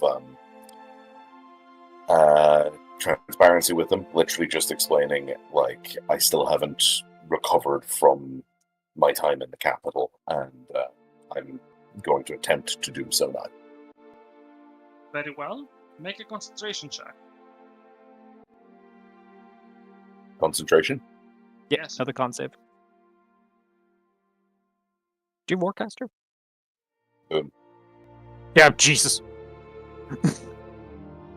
It is very exhaustive. And I'm gonna be honest, you just dodged exhaustion levels that would linger with you after their long rest. Oh, sorry, I thought we had the birds. Oh, they are birds. Writing is tiresome. The focus right, is okay. tiresome. It is. I said already, you had been spent, and you pushed yourself further. Thankfully, nothing detrimental happens, and you have sent out your letters. I will again describe this as Superbia sitting down. You are laying in a tent. You have nowhere you're staying at. You are essentially outside camping for weeks on end, there is whatever warmth is provided to you is by Mother Nature's choice, and for the most part, she's been gracious.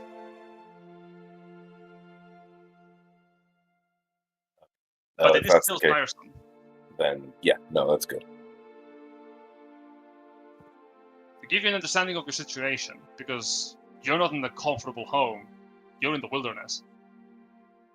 Your messages are sent, and you would receive actual reports. Consistent reports. Exaggerated reports. And some worrisome reports. It appears certain groups of your crusade have gone about and started gallivanting refugees of war into joining your crusade. Successful recruitment drives, as they call them, bolstering their ranks. Less worrisome is certain groups that have managed to actually tend to the ailments of many refugees of war.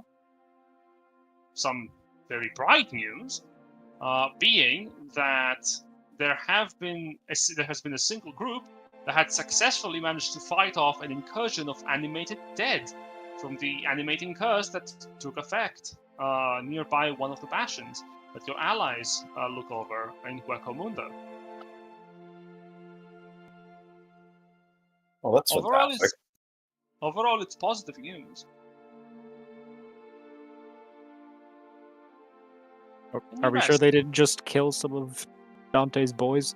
That would require research.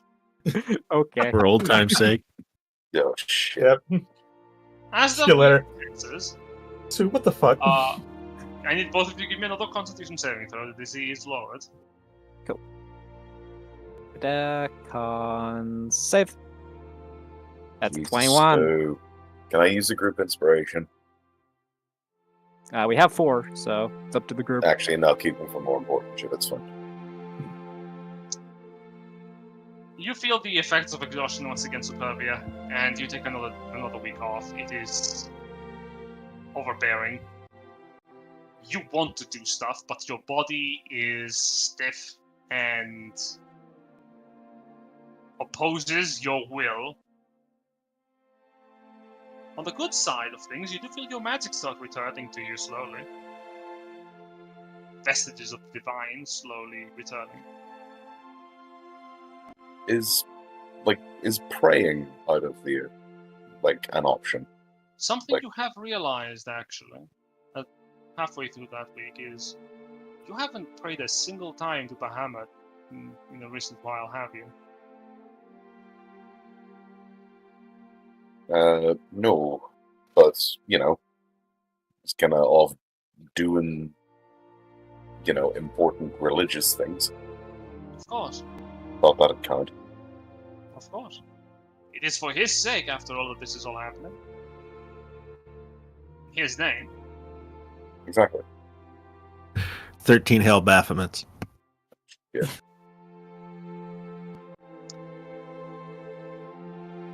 You wish to pray? As much as is possible. I'm not busting out the incense, but I'll close my eyes and think. You give it the most touch and go effort, essentially. You pray with your eyes closed, believing that Bahamut will answer you. Or at least will accept your praise. You feel a cold comfort. It is a feeling of disconnection from a divine presence that you have not felt in a very long time, since you have been a child. It is a sensation of abandonment of any divine presence. You feel alone. You are alone. Without Benevolt, without any of your companions, with strangers that you have amassed into a crusader company. You are alone. Can you give me a wisdom saving throw?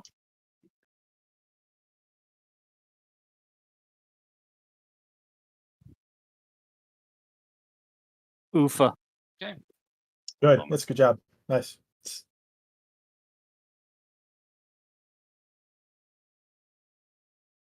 Positive vibes. Right. Give me a second.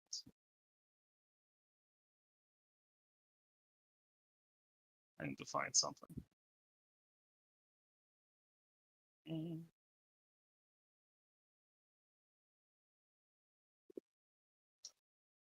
Oh, that's hard to find, annoyingly.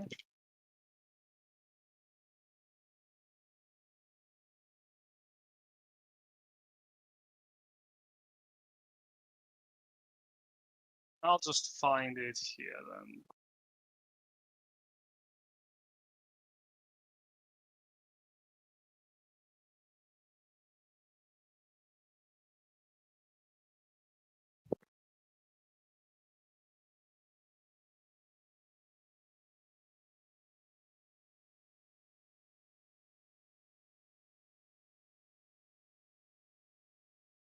Trying to find something specific. I think that's it. Yeah, there it is. As you feel this presence, this absence of a presence, one of these days you pray, it is a cold sensation. Little thought in the back of your head here. What if this was it? What if you did what you were supposed to do and you just are done now? There is nothing else to do. You did your job and now Bahamut is moving on to other things. I mean, none of your magic has returned for the past few weeks. You've told people to do things in his name. Maybe one of them is now chosen to carry on the mantle. It's not impossible. Tabris hasn't visited you in a few days. None of your friends have. Your head is pounding like a drum.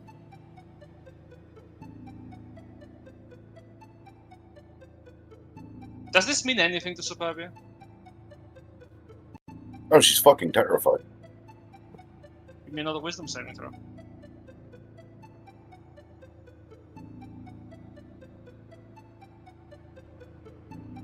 Oh!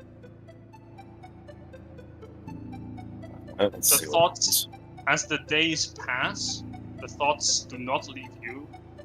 They linger into your waking hours. Your prayers feel empty, unheard, not unvalued. Why? You're not sure. Maybe it's because you're not performing them properly? Have you ever performed them properly? Did you try over the course of your journey? Did you hand-wave motion Bahamut's presence? Did you even mention it to anyone you've met? For any reason other than your own benefit? Maybe that's why he's not here. Maybe that's why, right now, this may be a punishment. If he's not gone altogether. Or maybe he just doesn't care. Maybe he waits for you to get better so that you can be thrown once again across the wall, splattering onto the next obstacle that might come into your way. 1,000 thoughts fly into your head and leave. And for the most part, it's against your own will. You're not sure. Nothing is certain.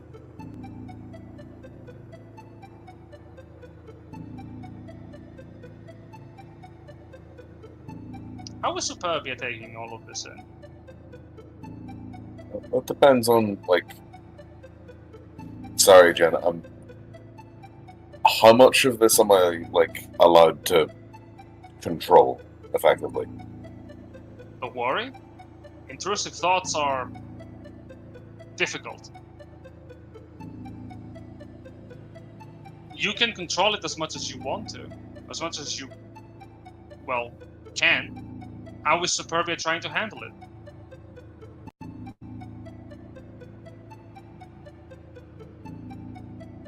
I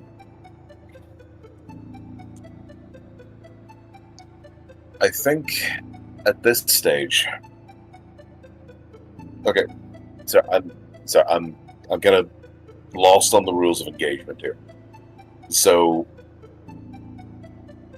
performing any action is gonna have me rolling for exhaustion checks. Yeah. Well, you'll need to concentrate on it, yes. But not performing any actions is gonna result in me, like, mentally spiraling. Superbia is not in a good place right now, no. And no one's looking after her. So I'm kind of screwed either way. Well, you could choose for Superbia to suppress it. That's healthy. That I will will spit my food out, automatically... Jen. It will automatically put you out of your current state of mind. You could push it for later.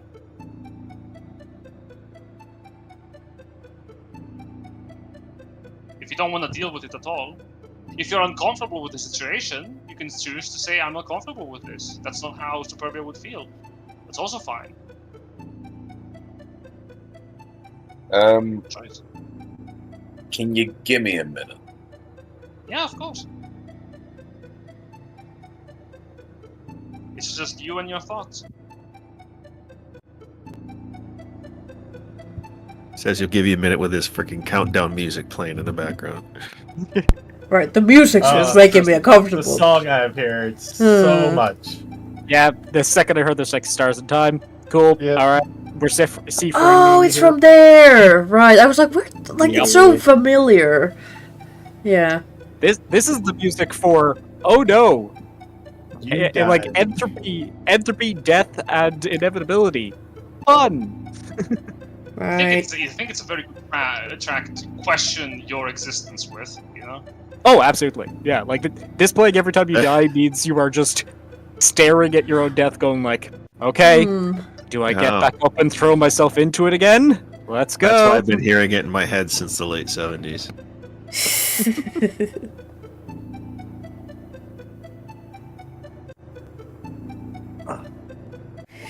This has been a good time for me to, like, zone the fuck out while listening and continue the group shot. So, yeah. I'll be curious to see how much of the stuff that we've actually done you've actually absorbed. No, quite a lot. That's the thing. I listen better if I have something to do with my hands. Yeah, you're a do it and then your brain just absorbs things like Oh, a yeah. sponge kind of person. Oh yeah, when I'm gonna later look at, like, Dante's hair and, like Volk's gun, I'm gonna be like, that was Superbia's trauma right there. That's where that line came from. That line came from Stu Trauma. Me when I definitely do not have ADHD, guys, believe me. That's what the government is telling me, and I'm like, I don't... See, I don't think that's true, but okay. I think you're wrong, government, about many things. Also me.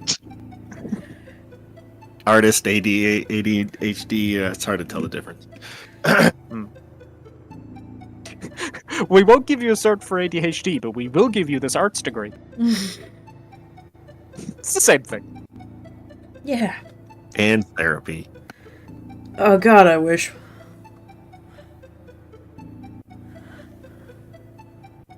Jay, are you still here? I need to ask that, actually.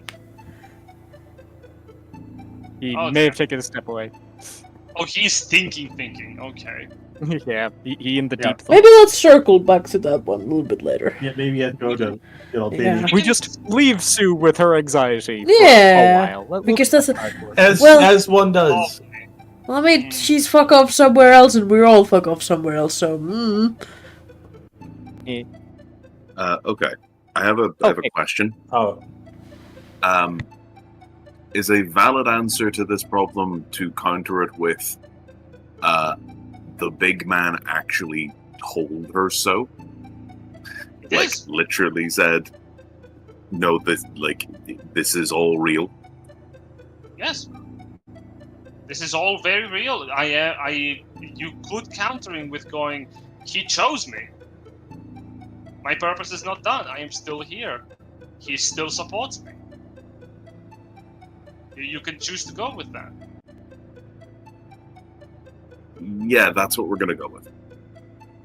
Okay. Like, and he'll Describe to me, like describe to me how Superbia is handling it then. he's going to actually like go back to like haul her sorry ass up, find some of the like texts and everything, do some reading through them, and is going to remind herself basically over and over again of like, look, at the end of the day, things are shit right now, but at the same time, this isn't a matter of I'm treating this like as if this was like a normal situation with regard to like like a normal person's relationship with the divine. That is not the case here. It's not a matter of like just having faith. This deity literally told me this was happening. I'm not gonna like let myself falter in that regard. But it is going to have an effect on her in the sense that I think what she's definitely taking away from all of this is an element of the fact that she needs to try and become a lot more self-reliant. There's definitely going to be a hardening going on here of I can't let being not having someone here to, and again I'm using like negative thought speech because that's kind of what we're going for here. I can't have, I'm gonna go with she's going to be focusing on the idea of like I can't just break down every time there's not somebody here to baby me. So it's not necessarily that she's having any doubt in her faith so much as she's going with it as a doubt of her self-confidence. Okay. I want you to add the following to your flaw. What? I want Your you to character add flaw. the following to your character flaw for Superbia. Okay. The following is: the world is harsh, life is hard, but that will not break me. Nothing can. Not if I don't let it.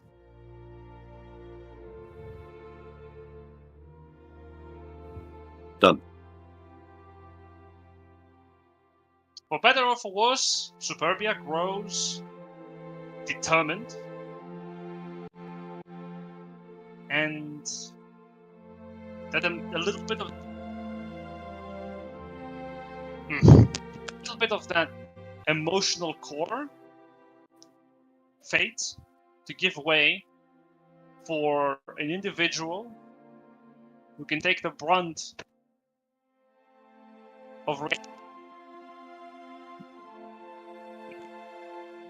Sorry, you're gonna have to go through that one again. this. It gives way to an individual who can take the worst of what reality can throw at them and faces it without flinching. Whatever that means for you as a player is up to you.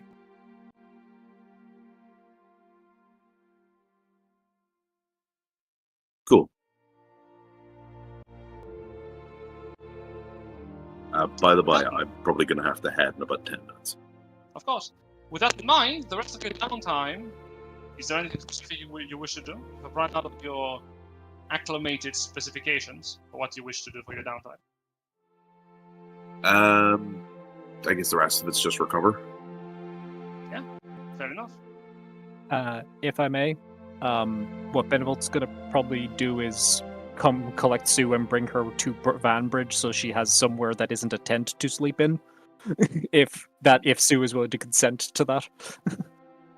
You comment Suburbia, realizing that it has been quite a bit of time that she has been spending out in the field without a proper roof over her head. It's up to you, Yeah, Suburbia. what do you reckon, Jay? Sorry, Is Sue willing can you repeat that? Yeah, so are you willing to consent to Venable bringing you to Vanbridge so you actually have a roof over your head rather than sleeping in a tent for the next couple of weeks? She will. Yeah, I got like a bed so big it would take a search party to find Sue in it. She will consent with it, with the understanding that her movement is, like her moving positions is communicated to the rest of the forces. Yeah, absolutely. All right. And Send that they out are more told to letters. send reports to Vanbridge instead. You send out more letters to inform the Superbian Crusade of your movement. Your relocation. Most return for affirmative. A couple don't return at all, which is a bit worrisome. Sorry, what? A couple don't return at all, which is a little worrisome, but that's for later to deal with. For now, however, you are moved over to Vanbridge, catered to once more by friends that care for you.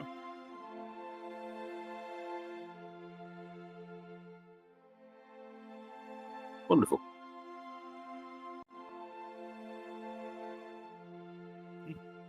As the weeks pass, there is a matter of time that I must ask for Benable's sake. Is there anything else you wish to do specifically? So, Benevalt, having effectively accomplished all of the goals he had set for himself, he has gotten more information on the Fae than he thought he was going to. He's going to hold off on doing anything more. He's recognizing now that he's definitely been pushing himself quite a bit over the past couple of days, bouncing around the kingdom. Weeks, bouncing around the kingdom. He knows that once everyone's ready, he'll get everybody to meet up in Laura Lane to talk with Durbane, and that he'll probably want to, at that point, also talk to Alina about, the Crystal Palace, since he does remember that she mentioned it at one point. So he's got directions for people. He's got plans. I think the major thing he's going to do now is one last thing, and the rest of his time is just going to be resting and hanging out with Sue and Ash and Kage, since Kage seems to be hanging around the Bastion as well. Don't remember when he turned up, but he's around now. Cool. I sent out a letter that just had goblins in all caps and like 5 exclamation marks. Goblins! And he just went back to letters. Lol. Lol, get wrecked. But the one thing Benevalt will do in the time that he's resting, just to kind of take the last thing of his rest, is he is going to burn his last 4th level spell slot during the day this time. He's going to do this during waking hours, not last time. He's not repeating that mistake again. And he is going to cast Ascending to Gloria Hendricks. Okay. Use cast Ascending spell.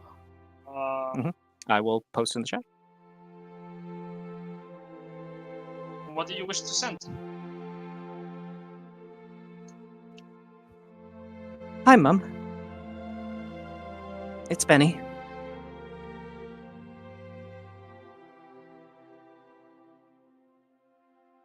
I'm sorry for how things ended. This is magic you can respond to. Still doing God stuff. Helping people. I love you.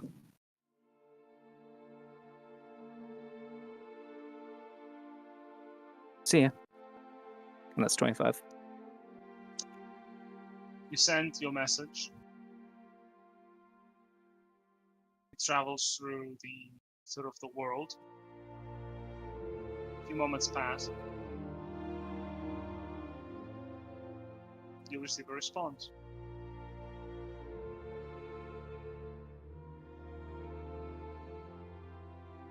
The gods are kind. Give us affirmation that you live, my son.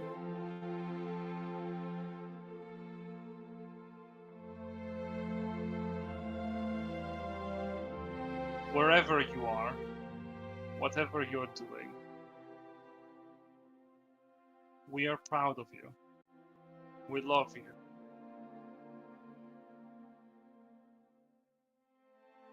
And one day, we will see you again.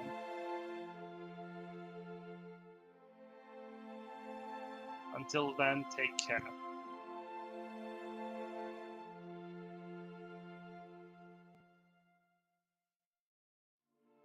If anybody sees Benny that day, they will see that he is definitely very red-eyed.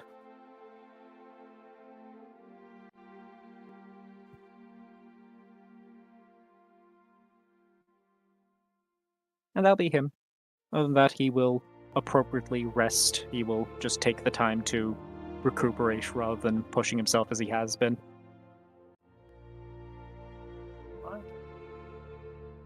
There is one last thing before we call it for a break that we must address, and that is that at the beginning of the downtime, I specifically recall that Volk had a conversation with the Red Dragon. Mm-hmm. Ares, are you here?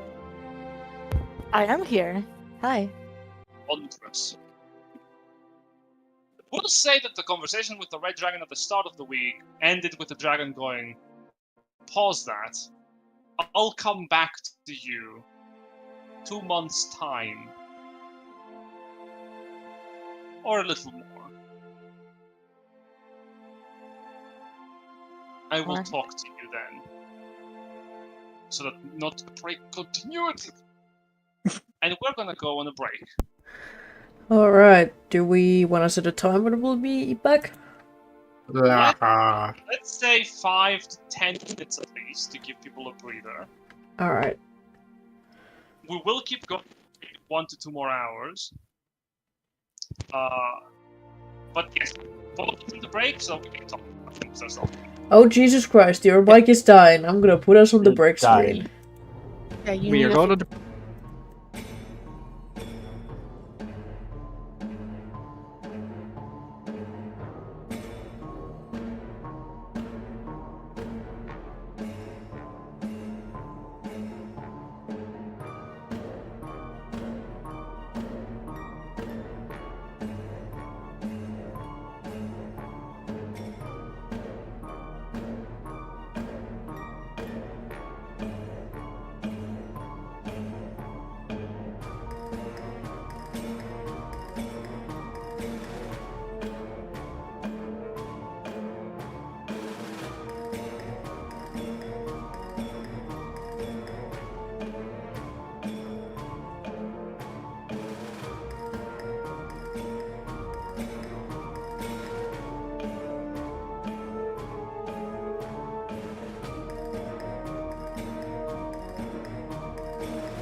And we back.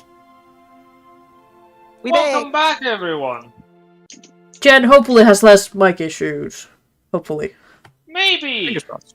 Yeah. So, everyone, you actually had received a letter from Dante to meet up on Hueco Mundo before at the end of his downtime. Do you answer it? Absolutely not. Fuck that guy. Fair enough. You refuse to call to adventure. Alina is lost in the Feywild. Well, was nice knowing you. I'm gonna hit end stream now. Goodbye, guys. Nah. Look at Alina just does the peace sign and phases out. No, I went there. Yeah. I Bedwald assume. Good. Yeah. We'll group up with Ash and presumably Kage and just like as a group. Remember what the precise words of this message were? At your best possible convenience. Abandon all. This was hope given. ye who enter Yeah. here. There you go. Kage's was a little specific. You can swing your sword at things, I promise. Honestly, I just appreciate that it's not a dead squirrel. Yeah, it's not made out It's of like- human skin. I appreciate that. Like, it will be very late. He's probably the last to arrive. That's fine. Being friends with Dante is like being friends with a house cat. He just comes up to you and drops dead things on your lap. Yeah, and you gotta wait for him to come up to you. Isn't it? You go up Yeah, to him. no. It's off. It's over from the start. As you We had make Hueco as you make your way to Hueco Mundo, something that Kage, Ash, and Benevolt would notice that on the side of the road, making it to Hueco Mundo, someone has left like half a horse, like the corpse of half a horse on the side of the road. Hey horse, how you doing, buddy? The husk does not respond to you, bereft of all magic that animates it. He'll get you up again, buddy. Don't you worry. Oh man. You gonna bring it with you? Yo! Then it's probably not. I'm not carrying the corpse of a horse, man. I'm suffering from exhaustion. Fuck off. What? Like, Crazy. I could send somebody for it. Grimthorpe bet would have you done it. would. Yes, because Grimthod was capable of it. I am playing Tiny Noodle Boy. As you make your way to Hueco Mundo, you enter the tower and you meet up with Dante. Suddenly, the clouds overhead turn dark. And all of you notice a tiny little black raven sitting on the windowsill.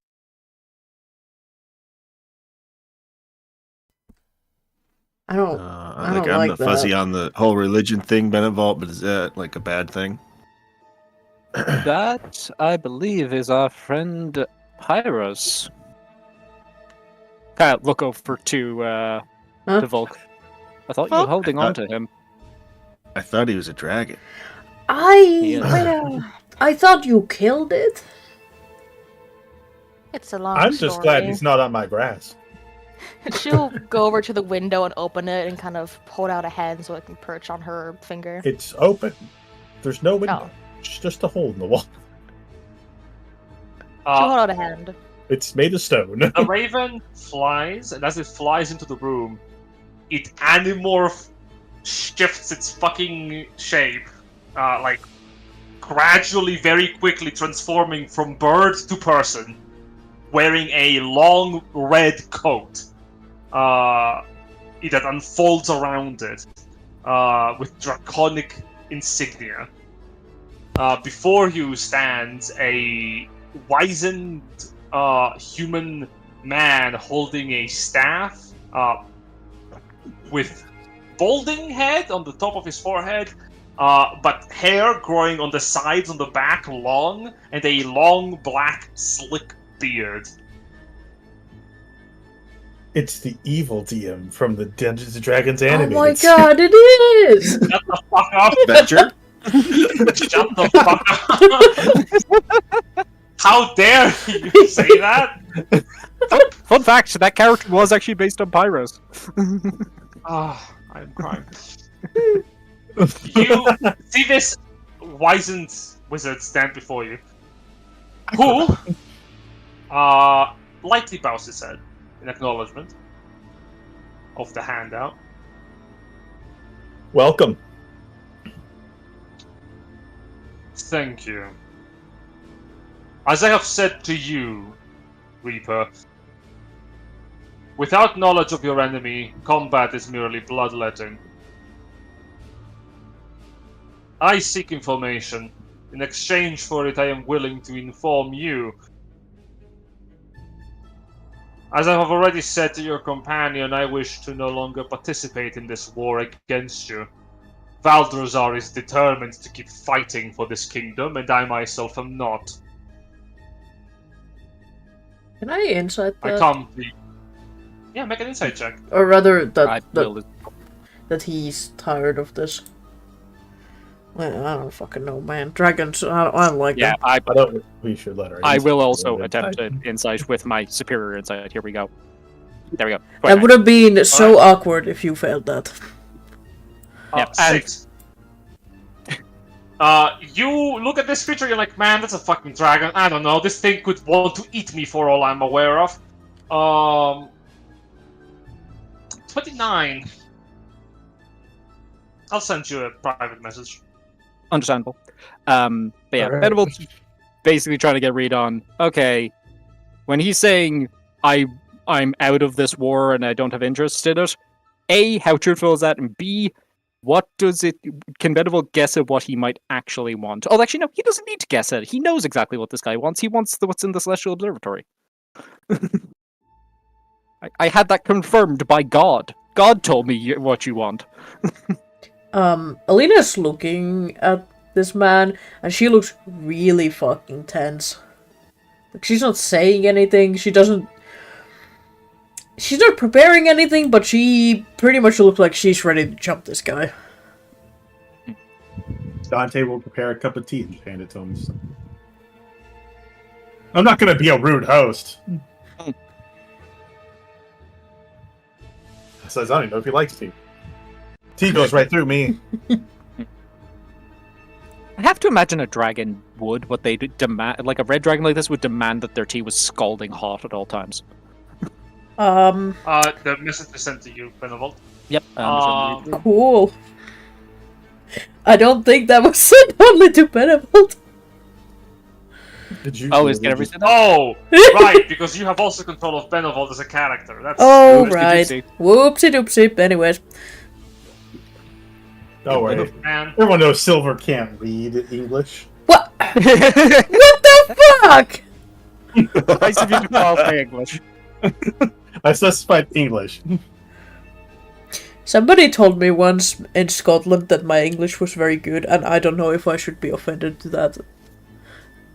I appreciate the compliment. Scotland, yes. Yeah. We're like the most racist country. In Scotland, it was definitely meant as condescending. Man, but he was so nice otherwise. Yeah, Benevolt kind of clocks that. So, no love lost with us putting Valdrazar in the ground, then, No love lost to you for putting me down. For Valdrazar, there was pleasure. And he smiles. Well, I'm gonna look over to Volk. It's like, you were the person who had questions. Do you want to start? Kind of like sits down. What do you know about Panjin? Panjet is a special draconian. One of a project. No. He is a product of one of Valdrazar's chief lieutenants. How to say? The creature in question is an elemental entity that I am not familiar with, but it is highly intelligent. Too disturbingly so for its kind. And it is also surprisingly adept at history. More than that, it is also knowledgeable in regards to the draconian magics of creation. Panjet is a draconian, and similar to all of our shock troops, he is fodder. but he was special. All of our Draconians are made bereft of soul. They don't need it. But an exception was made for a select few, Panjid among them. They have been given the souls of great warriors past, their skills, their memories. The Elemental managed to draw out their personalities, leaving only their skill sets behind and an undying loyalty to the Kandanumba cause. Valdrazar values them. I see them as abominable. It is the same as forging a corpse and then implanting it with false memories of someone else. Great Fine warrior, necromancy. great warriors even of think about it, dragonkind or humankind. I wasn't a little bit. He looks to you and answers, "Not of us, no. No dragon soul has been sullied in that experiment. No, I believe it was mortal champions. Yes, mortal champions of Eld. Interesting. Well, only seems fair. This is a quid pro quo. Your turn. What do you know of the Divine Throne?" The what now? Bedwalt is going to say that, and then you see his I'd say Ember will probably see Bedwalt's eyes go wide. Oh, that's what it's called. So you do know of it. When is it? Okay, so sorry. This is really awkward to just talk to a former enemy. You're gonna have to bear with me a second here. When I met Volk, her gun is an anchor of destiny. I'm not, at all, as far as I can tell. But I attempted to connect to it through one of these. Medieval to kind of briefly manifest a chain of destiny in his hand. When I did, Looks back to you. when I did, I saw things, visions. Quite frankly, they went into my brain so quickly and so powerfully that it overwhelmed me, but I've slowly been piecing together the context of what was thrown at me so readily. One of those things is that I'm aware that there are other worlds out there, where Valdrazard, for example, comes from, and where pauses and kind of goes, where your master ruled over, the world that Valdrazard comes from that he conquered. I'm aware that there are gaps in the space between these worlds, sort of emptiness. Sorry, hurts to think about. Anyway, one of the other things I saw in my vision was a throne being fought over between warriors made of light. They fought against some huge creature with a metal mask, and then once they defeated it, they turned on each other. I don't know who ended up in the chair.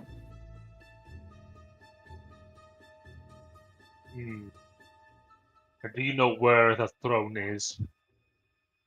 The vision didn't show me that, no. And do any of you know what he is talking about? No. Would not? No. Okay, then no. If there's not a Let chance me that Dante would know, then see. no. Let me see what Ash. Oh, Now there is yeah, one Ash- person who might. yeah, and Ash- that's Ash. Does Ash remember the big chair from the stories? I'm sure Grandpa talked about it. Make a Do history I roll check. it? History check, see if it comes up. All right, let me get back to things. I He has a guess This sword. is a- When you paid this is a- attention a little more. Yeah, there's a very real chance That's you a might 22. recall. Oh shit! Woo! Holy fuck! You can So, shut up about that fucking chair. There's a real important chair. first of all, It's called as, Divine's chair. Don't as fuck with Jack it. was Second as most Jack important. was about to point out regarding your sword, It is special,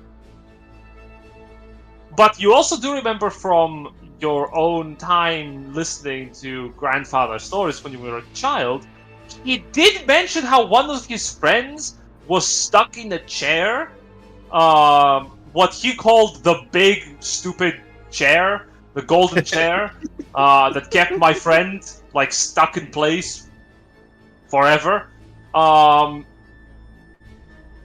He did mention where it was. In the core continent, back when he was fighting in the Tournament of Champions. Core continent. I'm gonna roll. What do you think? Insight to see if I should keep that to myself Yeah, fair or enough. not. Yep. 15. Okay. Now, this Up to entity is parlaying with you, and it is willing to share information. That is knowledge that no one else likely has. You feel like it is a little... Perhaps it may be unwise to share it with this creature, here and A now. little too valuable. Maybe it would put people in danger. You knowing this puts you in danger. Telling this creature that you know this puts you in danger. Yeah, I'll keep it to myself for now. As you sort of stay quiet, the dragon eyes to everyone in the room and sighs. Fine. I've asked my question. Continue. I'll once again look back to Volk and go, if you've got another one, go ahead, but I have one that's in my head. You can go next. Thank you.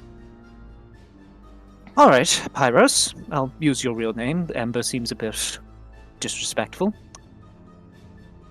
You have no interest in this war. You have no interest in Valdrazad's desire to continue fighting. What is it that you do want? What is your actual goal? You have made a mistake. I have an interest in this war, just not Valdrazar's battle. His desire for conquest is not matched by my goal. As for why I am here, my purpose remains the same. The invasion of your world is not without merit. I hail from a world dominated by dragonkind. The truth is, we are too many. Our young have no space to grow. They fight for territory. Some with claw and teeth. Others with parley and discussion. The elders are ever more bothered and preyed upon by young ambitious dragons that want to carve their names out. But the main problem are the corpses. Far too many young and wormling drakes have found their ends simply chasing to find homestead for themselves. Our world is 10, no, maybe 30 times the size of yours, and it is too small. That is why, on paper, as you would say, I am here. Akraskamak, the prophet, has called the elders of our world and promised them this land as our own to carve upon.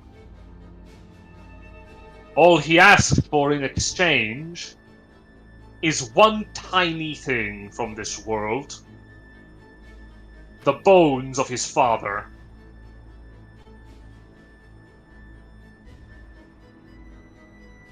And his father is... I believe you know him as a Shardalon. Of course it is. However, that is on paper my purpose here. My allegiance remains to Tiamat, the Avenger of our kind. Are you familiar with the song of the first world human? Asimov. But... Would Benevolt have heard this? Maybe make a history check. You are a Yeah. follower of Bahamut. Yeah, this feels relevant to his belief structure, so I feel like he might actually know this. History. Holy shit, 25. You do. Okay. The eulogy of the first world is an ancient song sung by priests of Bahamut's past. When Bahamut came into this universe, he brought the knowledge of the first world with him and his following.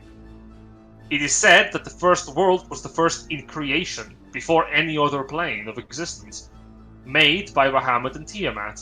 Then the gods came and challenged them and their children for dominance of the world.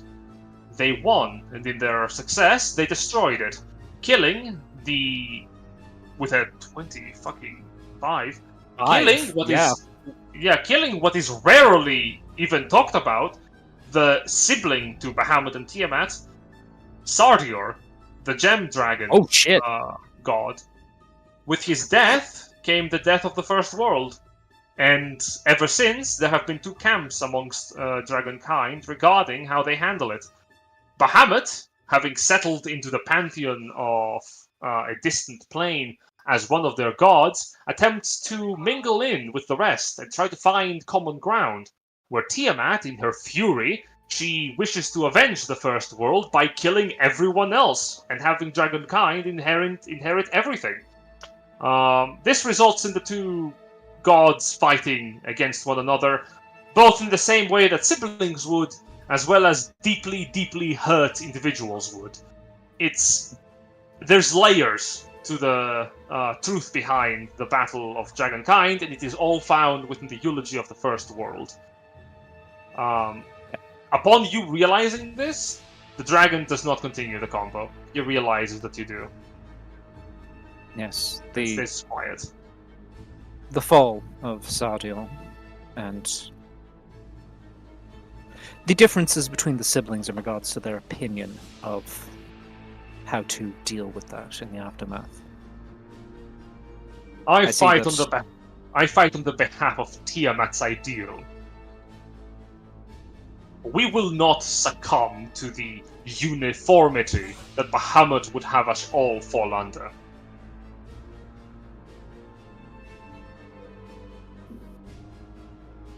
Let me I get will this kinda like- straight. You... Okay, so you're running out of space. So you're trying to move somewhere else. What happens when you run out of space again? They move on to Invasion. another planet and take that one. Even if you were to push back, the elders would agree. Even if you win this war, it's not going to be over. We are not out of young ones to send here. They are the only ones who can cross over currently through the tears between space. But there are more of them than what we have already brought. I have stopped for my part my assistance in Valdrozar's campaign, merely because I find no reason to continue it. You need not fret, no more young dragons shall fall upon your world, because I am not channeling the Dragonstorm at the moment.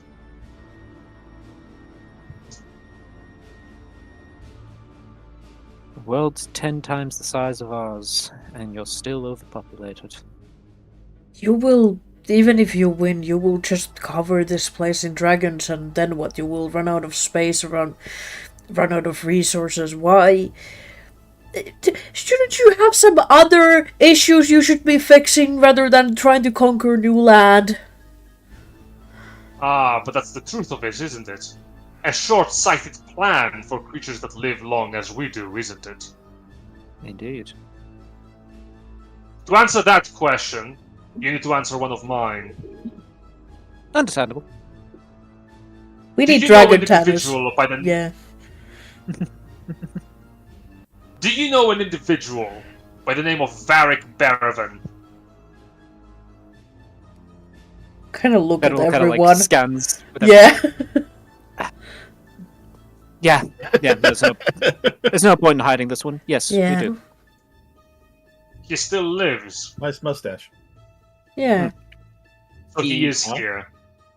He Sorry. is where he Somewhere. wants to be. He pops in when it suits him, and I've attempted to organize a meeting with him, and it didn't really work out. He, I would guess, is capable of a lot of teleportation by how quickly and easily he's able to move around as he sees fit. So he could be here right now, he could have left, and will pop back later. He has interest in us because we're Anchors of Destiny. Well, sorry, some of us are. The dragon looks out of the window. The last student of Kron lives, then. Very well. To answer your question. On paper, conquest for land for our younglings is the goal Akraskamak has offered to our elders to solve the headache that they are suffering. Nothing more. I am certain that you realize, however, not only is that not why I am here, but that's also not the true goal of the Prophet. We seek a way to exit this reality, this plane of existence that we're all within. And the key is found on this world. I'm sorry. You'll have to forgive me, mortal, limited brain here, but what I saw, the space with the cracks in it and all of that, that's not all of it? There's more? That is barely anything. To channel the Dragonstorm between worlds is an affair a creature like I can perform. To you, I am an Elder Dragon. 1,000 or 2,000 years ago, I would be a foot soldier in the battle between gods and powers, and even further still, I would be one of the many children of Tiamat fighting against the gods themselves.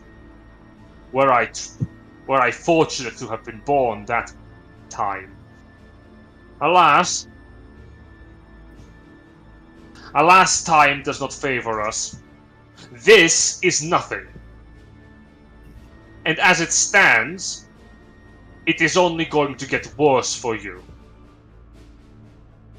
Behind the cracks, on the other world, there are entities as old as I am. I am not from there. I am from here, from 2,000 years ago when Ashardalon died. I was put behind a magical sequester to wait until the time our brethren contacted this world again. Awoken to do their bidding of the Council of the Elder Dragons of my world, what you would consider ancient wormlords. Do you really want to destroy this? You've lived here your whole life. I think, Alina, he just wants out. Yes. Because this plane of existence is dying. We all want out, and the key is here. It cannot be saved, this world that you all live in, so the only course of action is escape. And the only reason we have not found it, from what I understand, is because one entity is stopping us. Not you and your efforts. A god in this world. None of us know where it is. It is only a matter of time until we find it. And when we do, the key will be ours. Our efforts will be concluded by obtaining it. And whatever Akraskamak has in mind, whatever true scheme he plans, the children of Tiamat will be free to perform our true battle against the gods elsewhere.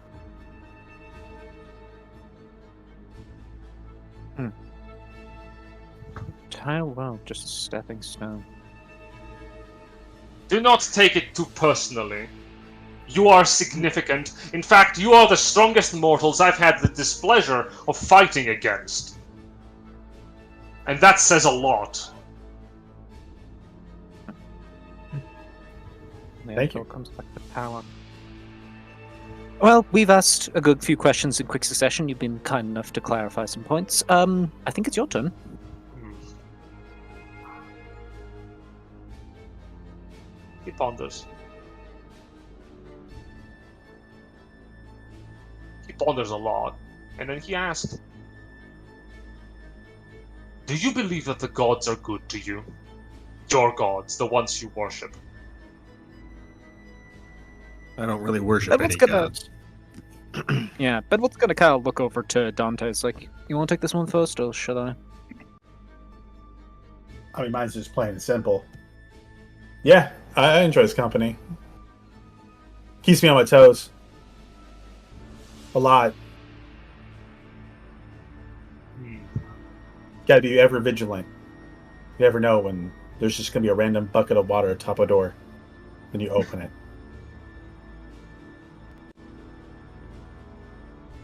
I suppose my god's the one that you're maybe a touch more interested in. Bahamut gave me purpose. I lived a life that was aimless, good, and simple, but aimless. And I could only help a handful of people with the life that I was living. Bahamut gave me direction where I could help so many more, where I knew that my life could serve a purpose of making the world a better place. This world may be brief and small, and maybe it is doomed. Maybe you're right. But we're fairly short-lived creatures, not like you. We can't live in the big picture because we don't have that long left to live. So all we really can do is make things better for us while we're here. If this world's doomed, as you say, it'll probably be on a scale of which it really only affects your lifetime. Right now, we help who we can. We help each other. We try to make the world a better place for the time that we have it. And this is shared amongst all of you then. It's not.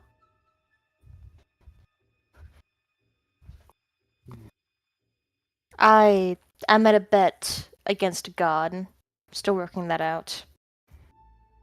I think they don't do enough for the people here. But I do think the people here can rise above the gods. Most anything else, possibly. But we'll see how it goes.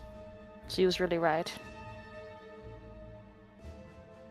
So a disconnection, a deep connection, and antagonism are varied. Yes, times Like have a changed. brotherly antagonism. Brotherly? Like No. there's love in it, you know. You wouldn't prank I don't- anyone else.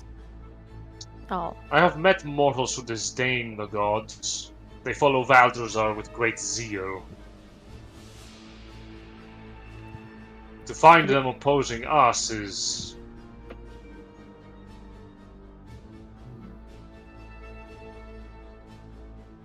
Bahamut is also a surprising turn.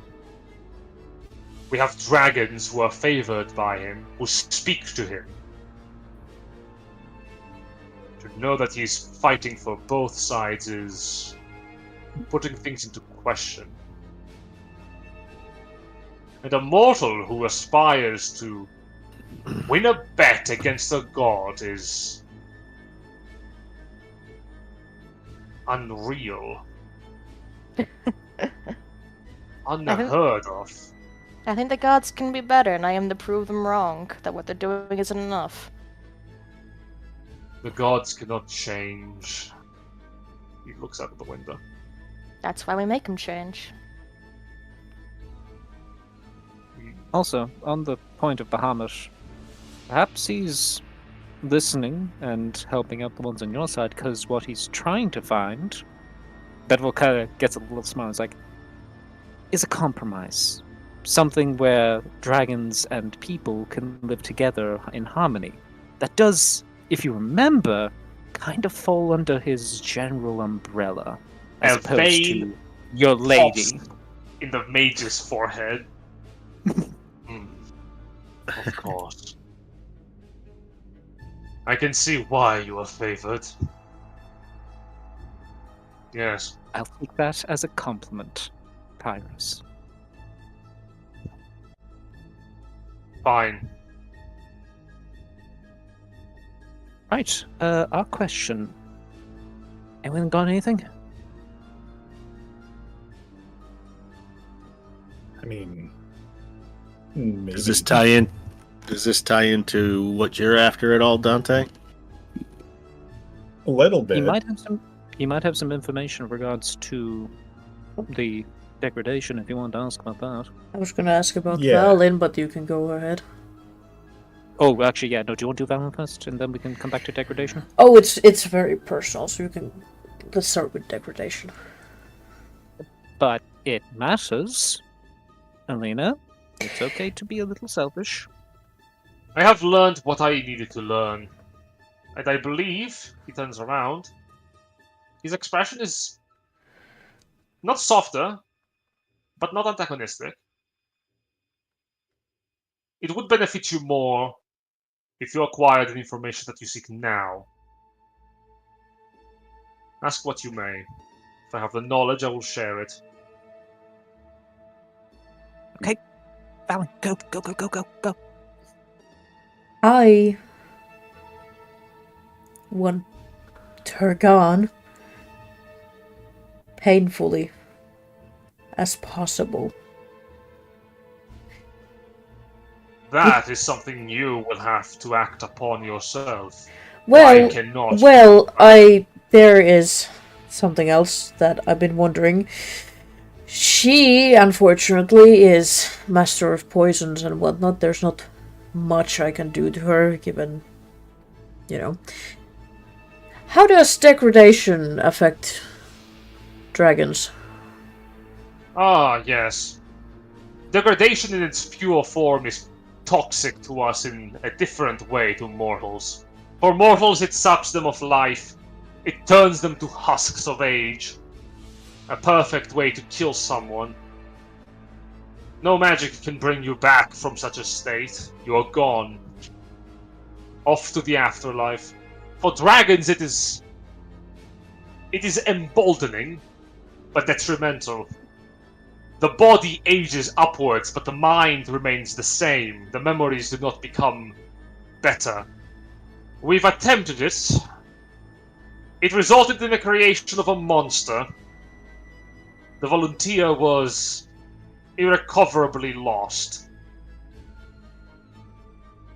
The body, it became truly ancient, but the mind broke under the weight of the years that it was bestowed with.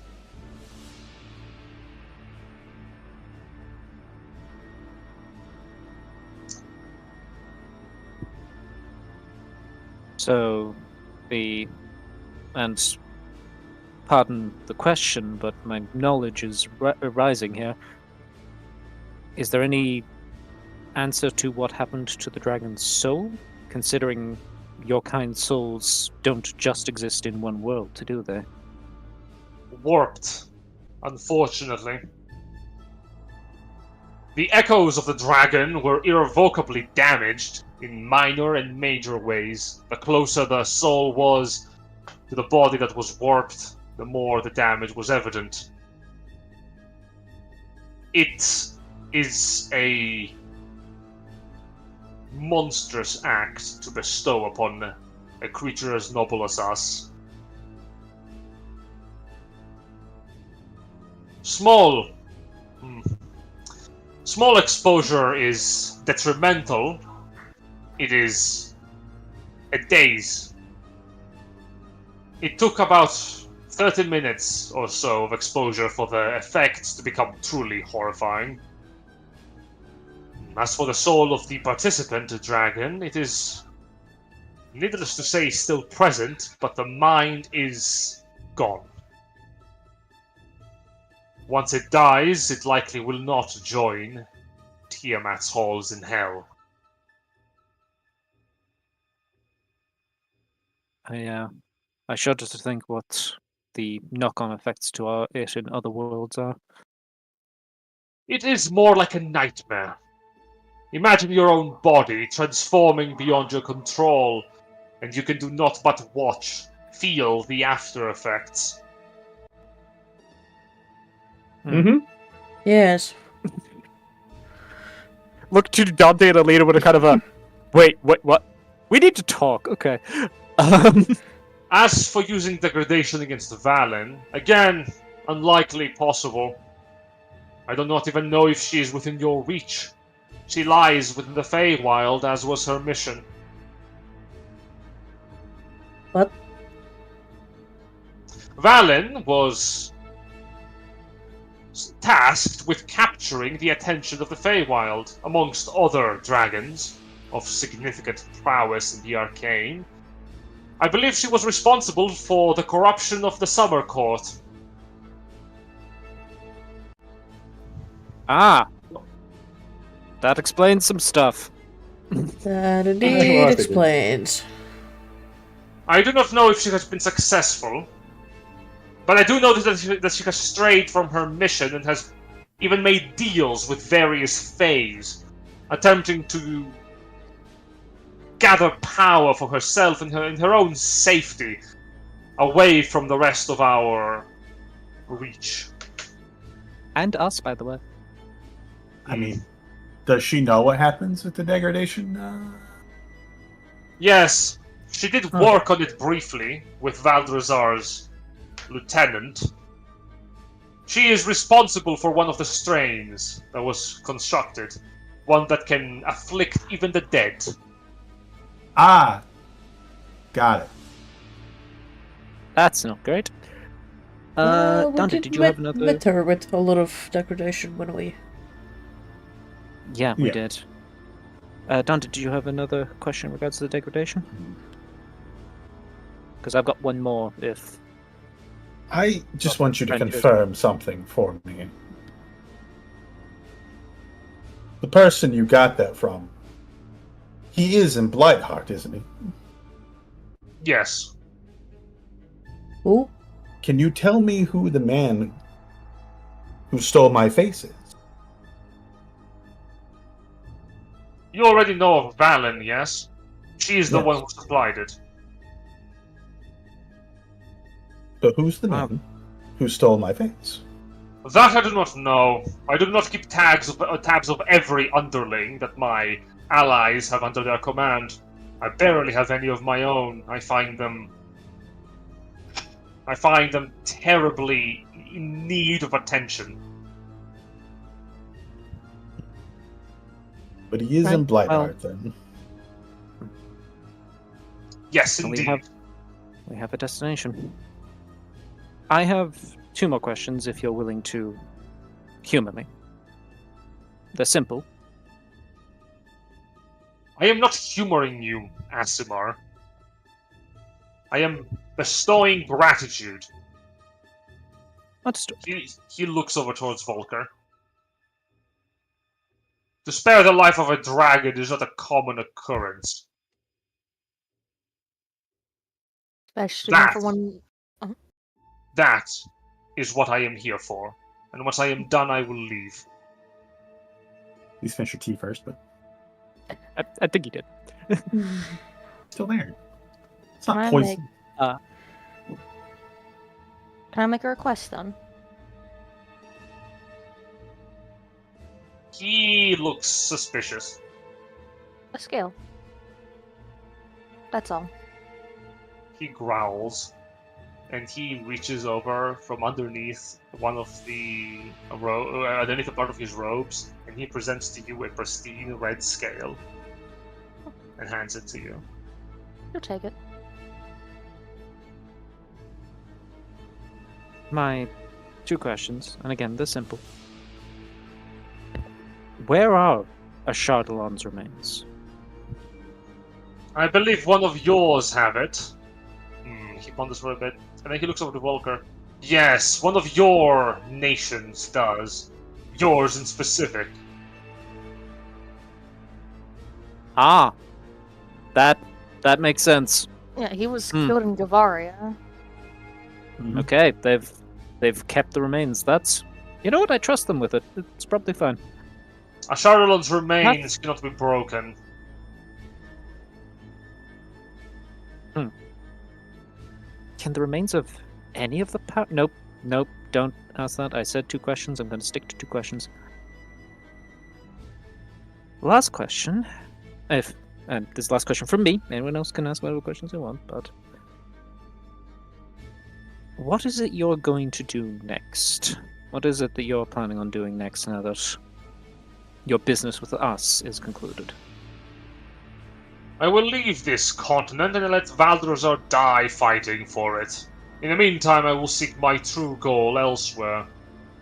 Make no mistake, I will not tell you exactly what my movements will be, for I do not know if we will find one another again on opposing battlefields.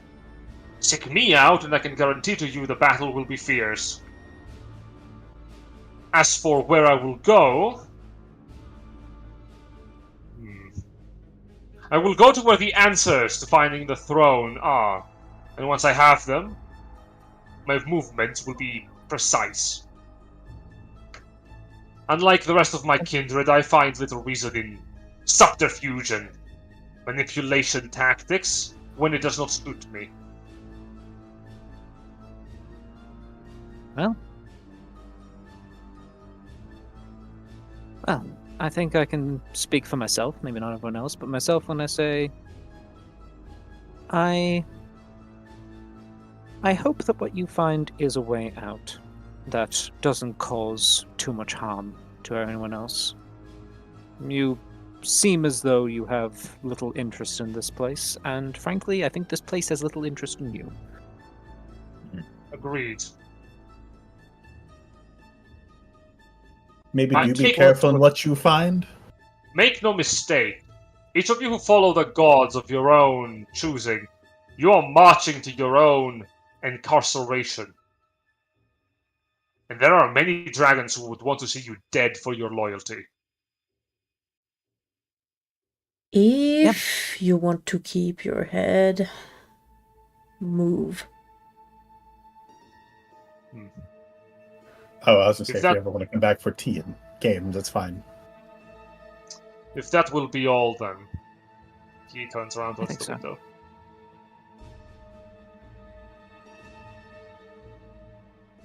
And he stops before leaving. Dante checks the window and just makes sure there's no bucket of water up there. There is one. He stops and he tilts his head to the side. He looks back at Kage. He looks at your hand. Where is it placed? I mean, he's just sort of sitting down, so just on his thighs.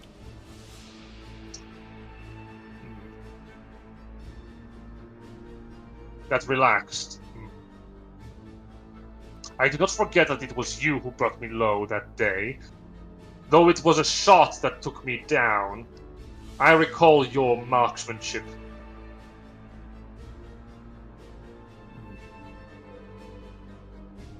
You and I... Destiny is not done with us yet. I have a feeling I will see you again in the future.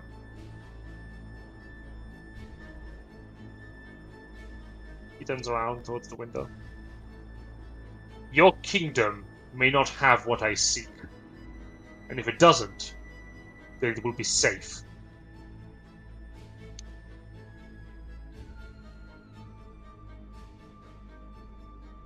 He shifts his form into that of a small raven, flies out.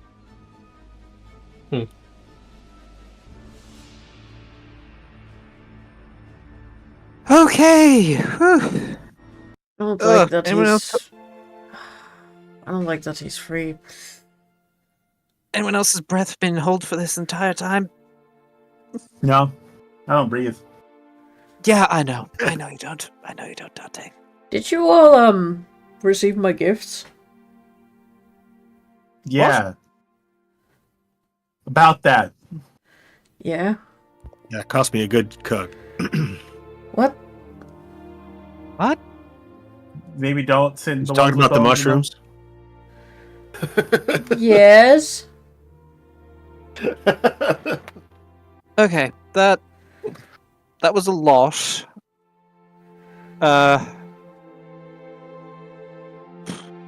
Okay. I have some stuff to share with everyone. I've learned a bunch of things during the month. I don't know how everyone else's month has gone. Venerable, it was more like 3 months. Shit, it was, Yeah. wasn't it? That it was. God, I'm I've also so got tired. things to share, but Yeah. Well, Well- before we get too deep into that, are we sure the dragon is out of earshot? Oh, yeah, hang on, we should check. now, quick question, Ash. Yes. If what you're about to share with us is super relevant to anything he just asked, don't. Okay. Bedwell's going to ritual cast augury and ask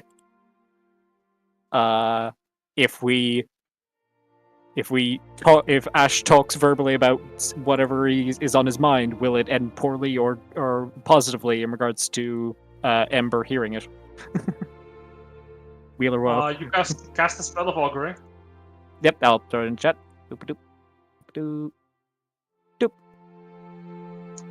You cast the spell of augury. You received the draconic equivalent of an okay hand emotion. Basically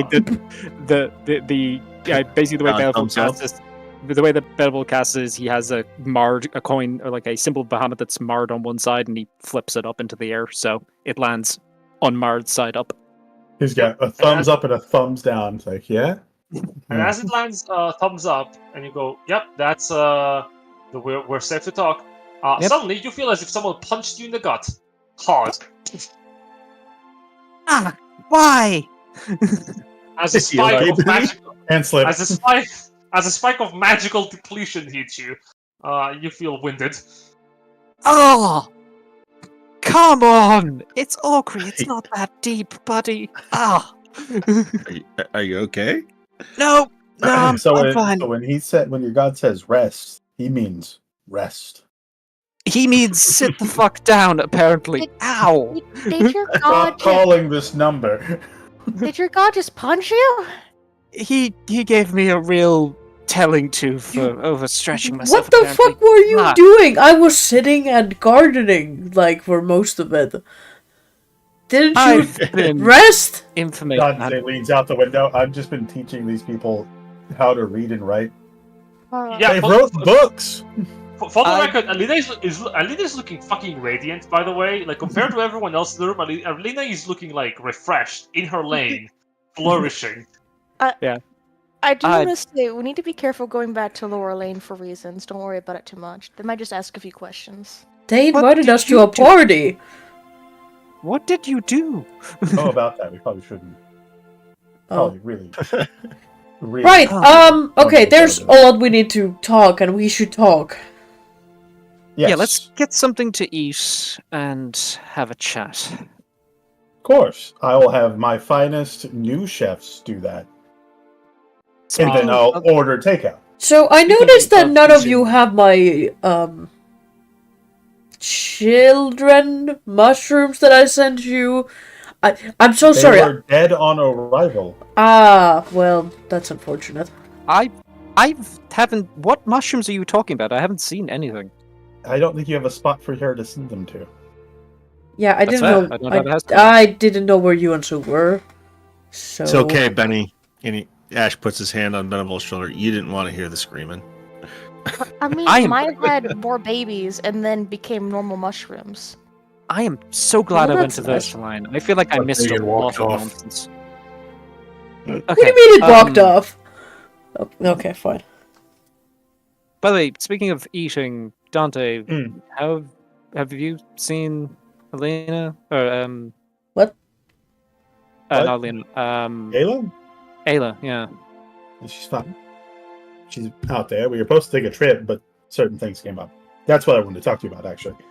Okay. Did you and Ayla do what she was talking about? Oh, the half a century thing. Yeah. I mean, that got me through a little bit, but also That- part of the point I want to talk about.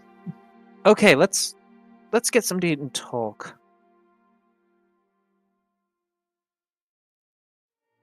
Very well. You call upon your finest cooks, and you order them to find someone else to cook for you because the kitchen is barren. Time passes, and eventually your chefs will come back to you with a selection of plates for food for you. Recently hunted hares in rabbit stew. What is in addition plates of quiche, consisting of like pan-fried sausage, twice browned potatoes and eggs.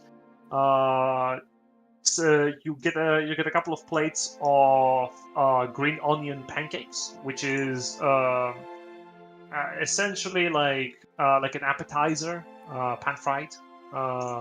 Think like spinach pie, but instead of spinach is filled with Onion.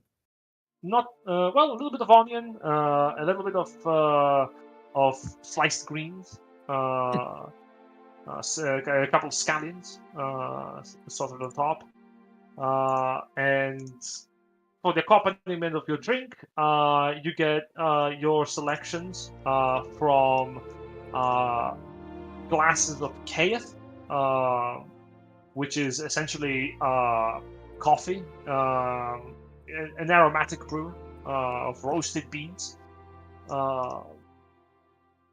or your selection of harder drink in the form of Little Winter, what's a local drink mostly brewed during the winter solstice, resembling beer, like honeyed mead.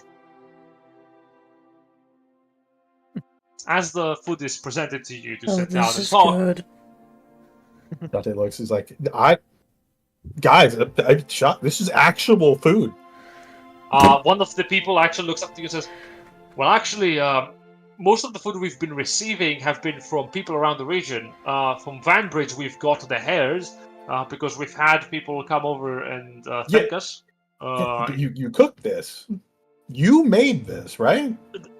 Well, not us specifically, my lord. This is also the process was made by a gift by our friends. This is very lovely. We have so many things to discuss. Apologies, my lord. We will leave you to your purposes. Just proud. Of course. Okay. And the servants leave the room. So, Ash, you had a thing you were worried about Pyro's hearing. Yeah. It's about that chair.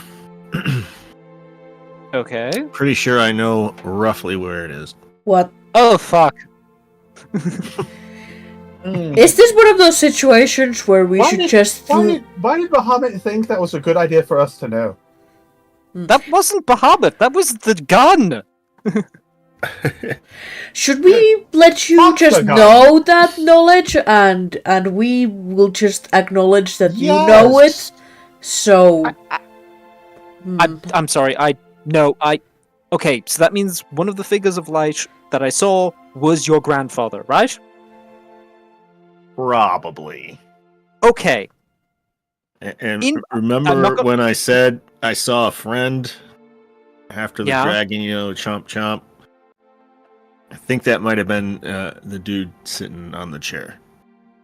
Okay, so everyone else, I'm not going to force you to be subject to this, but Ash, when me and you are alone, you're going to tell me where the hell that chair is, because I can't have this knowledge in my head and not have fucking context for it, alright? I just know roughly where it is. I can't tell you exactly where it is. It's better than just having vague visions pumped into your brain with no context for where they are. You're the one. But okay. You're the one who put a hand on a divine gun that I'm trying to steal from a god. Okay? I don't blame you, Volk. I blame myself for my own actions, but I also desperately need some context for what the hell I experienced, okay? Mm-hmm. Alright, so that's good to know. We'll sit down and have a chat about where you think the big chair is. Mm-hmm. That aside, Alina. Yeah. I owe you some information. Oh? So, after we left Rivella, I did a Castle Commune to check in on some stuff that was bothering me. Bahamut was nice enough to not gut punch me for trying to cast it. And what I got was I asked about the princess. Right. She's alive. She's alive? She's alive. And she's being held in somewhere called the Crystal Palace. I believe you mentioned it. Oh, I know where that is. Why is she there? Well, about that. Because Valin probably got... No. Valin wouldn't take her there. The other thing I asked about... I am sorry for this, but I needed to know.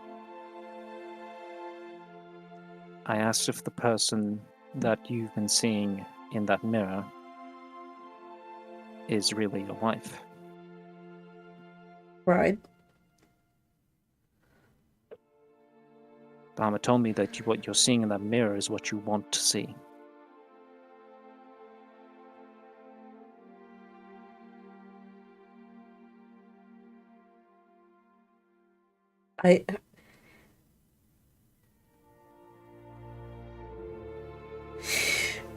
She like stands up,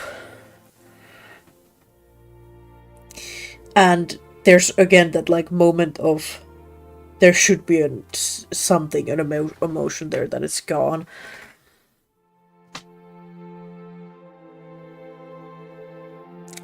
And you kept this from me for these 3 months. Yes, I did. Why? Because none of us are in a state where we can do anything about it.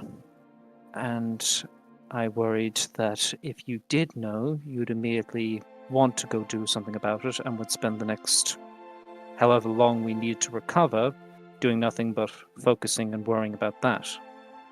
Instead, you've had the time to recover and regain your strength, and you're looking better than most of the rest of us, really. Venable, I don't think you understand.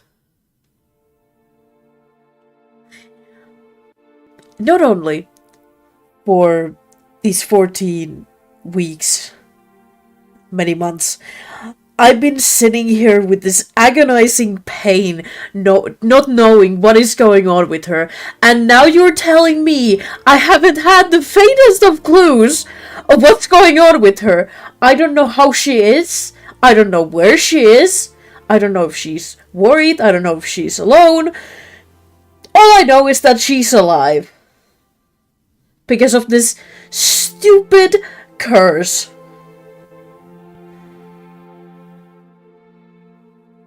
I withheld this information from you knowing that you likely would...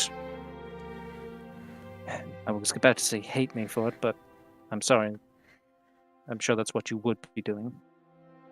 Well, I cannot. I know. And I'm not going to... I made the decision, knowing full well that you would want to hate me for it. But I did it because I wanted us to know... I saw Durabane in the mirror. Okay. That clocks with the rest of the information that I've had, that I've managed to gather. Alina, I won't ask you to forgive me or anything.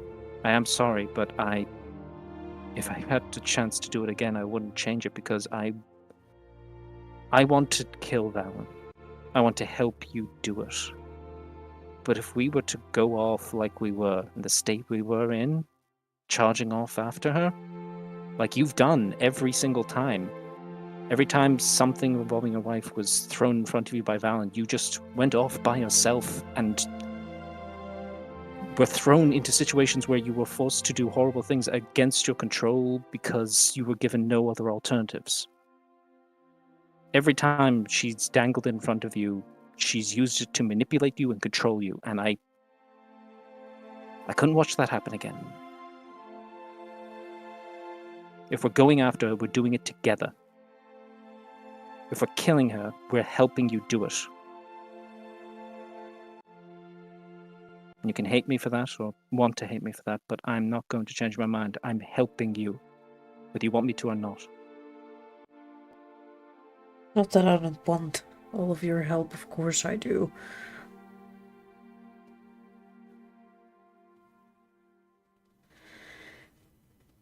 I just want to clean up this mess that apparently I've started.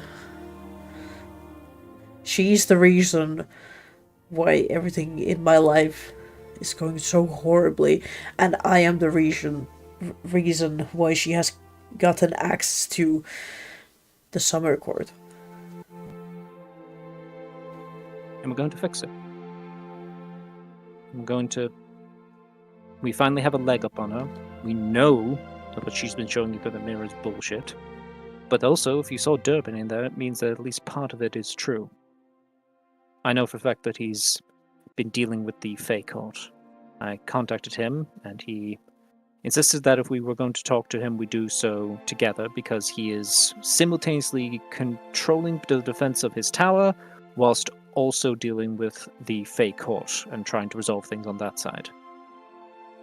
He's bouncing between a couple of different things, so if we have questions for him, he needs them to be concise and quick, and not to take up too much of his time, so that one of the many plates he's spinning doesn't fall apart. But Durbin is our avenue to dealing with the Fae Court. He's directly linked through his ancestor to the original establishing of the deal between the Fae Court and the royal family of Ruvella, of Rubria. There's like she's trying to listen to you, but she just can't. I know this is a lot, but listen, we have an avenue here. We have a way to get into the Fae Court to save the princess and also deal with Valen and all of her bullshit. And once we have, we can get Dante to force the information out of her corpse.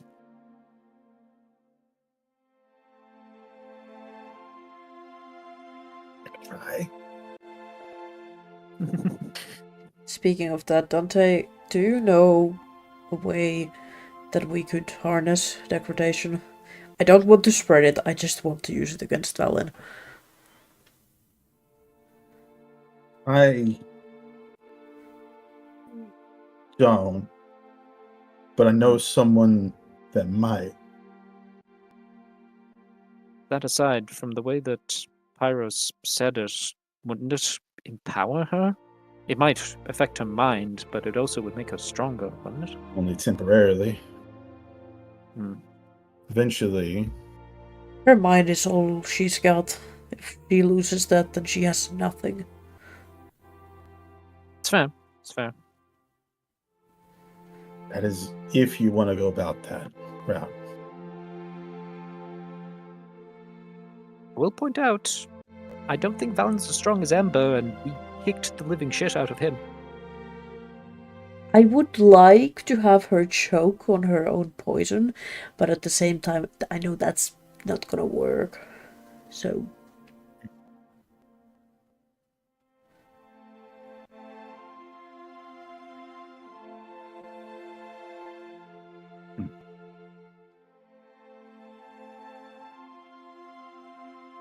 I mean, so it seems like we got to find this person who's been bringing the degradation down here.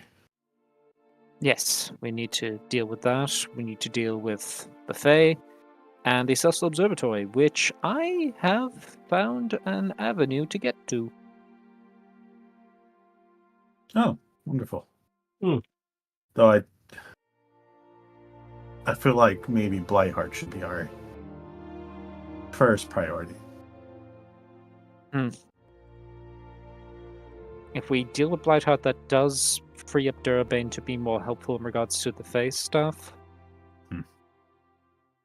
I'd say Durbin has agreed to meet with us.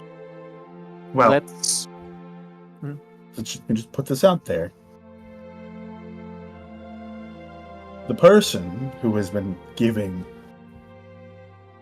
the degradation to the Kandanavar is someone who is using my likeness, my signatures, everything that I was.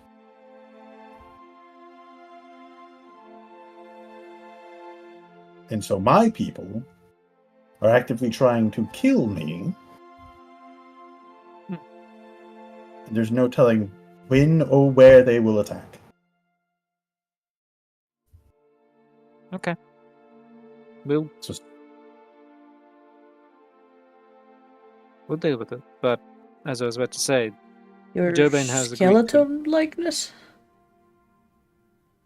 No, my person Other- likeness, my his other face. actual face. See. Well, as I say, Is it-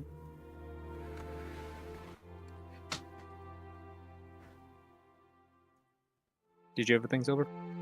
Nope. Yep. Durbin has agreed to meet with us. I think we should take what information he's willing to offer and prioritize our movements based on that. It's possible with his proximity to the Blight Tower that he might have some more information that might help us in regards to dealing with that. Where was he And- going to meet us at? He can project basically wherever. So I'll just do another sending to him and he'll appear projected to us and we can chat it out. But as I say, okay. the important thing is that we structure ourselves with some concise, quick questions that would to get the most important information out of him. He's not got a lot of time, but he does have a lot of information. So,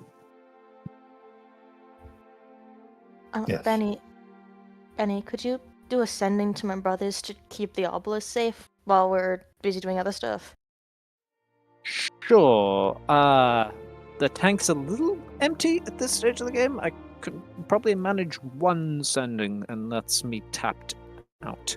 Also, my god might deck me again. I just We'll do the it. obelisk is something that's important to the dragon, so I'm just a bit worried about that. You No, hear that's spectral incredible. knuckles cracking up. Oh, We'll do it as soon as Okay. possible. Actually. yeah. If I can get my magic back properly, then yes, it'll be a much easier thing to do, and maybe I'll be able to do it without punishment. And tell them that Volk said that and that we're gonna go over there to see him soon. Don't worry.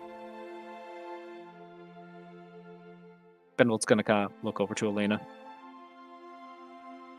I know there won't be any hate behind it, but would you like to punch me? No. Are you sure? Because I definitely deserve it. It wouldn't hurt a lot. Okay. Well, it's understandable. I don't expect you to forgive me, Elena. You feel what you feel and decide how you feel about me. Just know that what I did, I don't regret. When I talked with Durbin, he did say that this place was different and that it. Well, he sort of told me what you also told me, but I just didn't want to believe that that was even a possibility that she wouldn't be there. It's more so just that the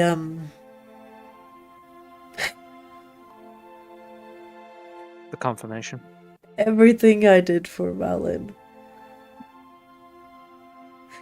was based on fucking nothing. I played right into her fucking claws. Yeah. It's what dragons like her do. It's But- because it's the only thing they can do. So, Does Valen even have your wife? That itself might I be a lie. don't know.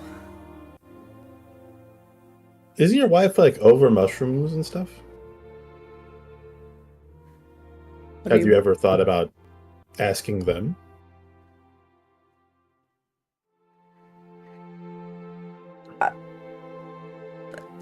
Listen, you've sent me zombie mushrooms over the 3 months. There's gotta be weirder shit. So I mean, my mushrooms did say that they could send me to the Fey realm, and then I woke up in my bed.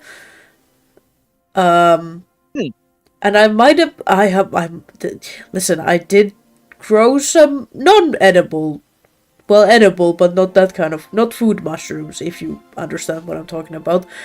You do the drugs? Yes, and I might have been I'm just. so disappointed. Where have I come wrong? You would be doing them too if they would do anything to you. Who's to say they don't? And I remember stepping through a portal that they made, but then I woke up in my bed next time. I mean, Benny, can't you commune with your god and ask him if Valen does have her wife? Yep, I absolutely can do that. Probably tomorrow when he won't cause me to have an ulcer from it. Listen, I know it's not much, but since we are going to the Feywild to deal with the courts and all sorts of stuff, and you'll likely be our diplomat for all of that. Here. And Benevolt will reach into his bag and pull out something he's been holding onto for a very long time, at least 3 years. He passes Lena the Fey mushroom, or say Fey onion, from our good friend the Onion Chieftain. You kept his son. Yeah, wasn't Yes. that alive? Yeah. Pulls out the Fey onion and passes it to Elena. Just soft and rotten. I know, what status is it in, Jen? I mean, it's probably just sprouting. Root vegetables don't care, they just grow. Yeah, that's true. This Jed? thing's Fey as shit. Oh, do we have a dead Jen? No, do you have it? Yeah. No, I've kept that in my bag this entire time. Okay. Let me get it. Yeah, mushrooms. All right, let me fucking No, get the it's onion. stat sheet out. No mushroom. It's a CR 30. Good Oh. luck, guys. Wait, what are you referring to?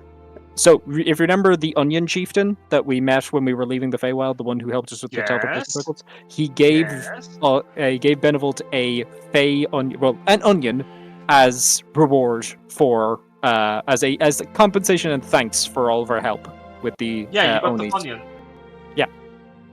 So yeah, what state is it in? Is it sort of It sprouting? wasn't just an onion. So, you pull out the onion, right? Uh-huh. And it is pristinely fine, like the day you got it. Bedvolt holds up to everyone and goes, see? Fey. And he will pass it to Elena. Thanks. As you hold the onion in your hands, Alina, the layers of the onion shift, peel off to the side, and transform into a flower.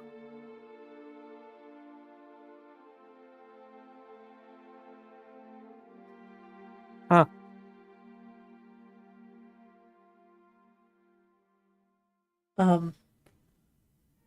As it transforms to a flower, you feel a memory of something of the past hit you. You are in a garden, a beautiful flower garden. You're watching out for something, but nothing bad. It's a good day. You are home, but not the home you know. And next to you is a friend who works under Titania, Archfey of the Summer Court. And she tells you a few things, and you tell her a few things. You remember always enjoying that person's company. it was one of your finest memories that you've ever had from your past life. One that you did not remember until now. She as she's like holding the flower and looking at it, she just starts crying. You okay? Yeah. I remembered something. Oh God, I am so sorry. No. It was a happy memory. No, but I could have given you that onion this entire time. Oh, I am so sorry. Benevolt, it was an onion. I guess I. It was alive, crying onion at one point. As your tears fall on the flower of the onion, the onion flower, it shifts in your hands and grows little legs. Why am I making everything that I grow like living? Why is this happening to me? Kind of the exact opposite of what you normally do. So, I see this as an absolute win. I don't want vegetable children. As it grows little tiny, like onion hands, it looks up to you and goes, "Hi." Hi. Why am I here? Right. Why are you here? You're not supposed to be here. It's a long story. Oh, I know. I think. I don't have much time. All right, you haven't had the reason to do it yet. Hey, can I ask you something? Sure. Can you do me a favor? Uh-huh. When you go there, if you have the chance and you find him, can you help the gardener? He is not himself, and it's not okay, and you would know about that, so it would be good to help him. What? Okay? Why do I know about that? The flower baby looks confused. Oh, I don't know. You would know, but I guess only you know now. And the little plant falls apart in your hands. Why does everything I create die? To be fair, everything dies. That's how life works. That's how it just works. Do I have more people in my backpack? I don't know. How many vegetables did you take from the Feywild? Just the one. Just the one. I swear, just the one. Okay. Benevol's like built a ukulele out of the Feywild. That's different. Benevol's like looking through his backpack, just being like, "Is there anything else in here?" That's no, not that. If you would like mushroom children, I can hand them to you. But Nope. That is absolutely. Oh shit! I still have the igniting pendant. That's where all that stuff was at. I've been wondering. Oh, and like she wipes her tears. Should we go tell? What was his name? The one who the Catman and Vern the Lion? No, the one who really likes Luciana. Oh, you mean her fiance? Yes, I forgot they were engaged. Yeah, Galran. Yeah, Galran's probably going to want to come with us. It will likely be kind of tricky. Yeah, it will be really tricky to stop him just going in full swashbuckling, like I'm coming to save you kind of thing. The second he yes, finds out but if he goes in with a negative attitude, like he probably always has, the Feywild is going to chew him up and spit him out. Yeah, no, that's fair. It may just be better to just turn up with his fiance and be like, "Hey, look, she's alive, she's fine, we fixed it, don't worry." Yeah.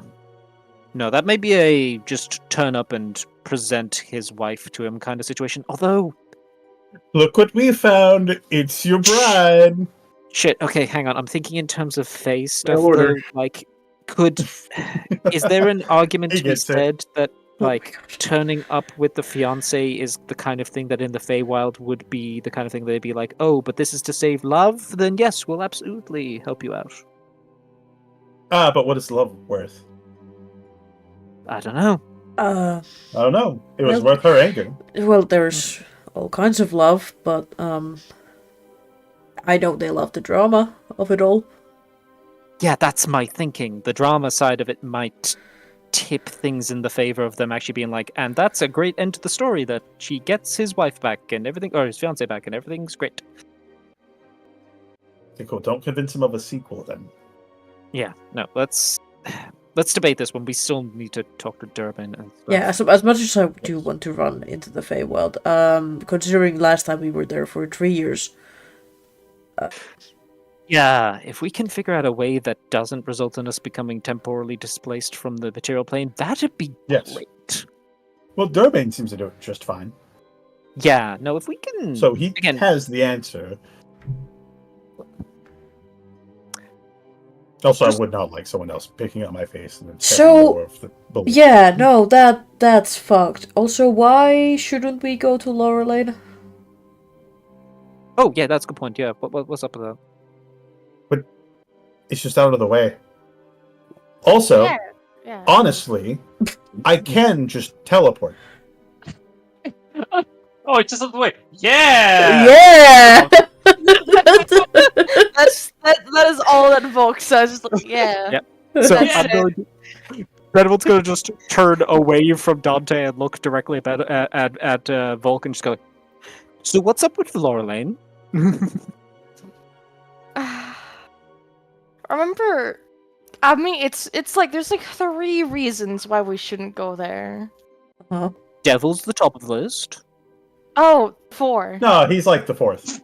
Ah, fun. He's Okay. honestly a really cool guy. If you I actually had just to- sit down and talk. I had No. I had to work with And him your for soul about is a not on the line. I had to work with him for about a week. He's actually he's pretty chill. I don't See? want to believe you. I'm a cleric. You have to believe me. It's a devil. He doesn't Yeah. lie to you. Okay, so what are our 3 reasons we can't go to Lorelane? Well, I mean, we're not going there anyway, so and it's not going to really affect us, so we'll be fine. So what are the 3 reasons we're not allowed to go to Lorelane? Maybe I- this is also information that we shouldn't have. Well, I'll give you the reasons that will affect that might it mainly only affects me, but remember when you said you'd wingman for me? Yeah. You jumped on that whilst I was away then, yeah? I tried. It ended horribly. I don't think he wants to see me again. Why? What? Okay, first off, sorry. That's awful and his loss. But also, how did that go so badly that you can't step foot in an entire city? Well, I ruined some business plans of his, and I couldn't help him do anything there. So, I was trying to help Estrella. That didn't work out that well either. So, my entire few first weeks were me doing basically nothing besides causing problems for other people. So, I decided why not help in the ways that I'm good at. And let's just say I relocated some funds to help people. And that also got you kicked out of Lorelane? Oh, I didn't get kicked out.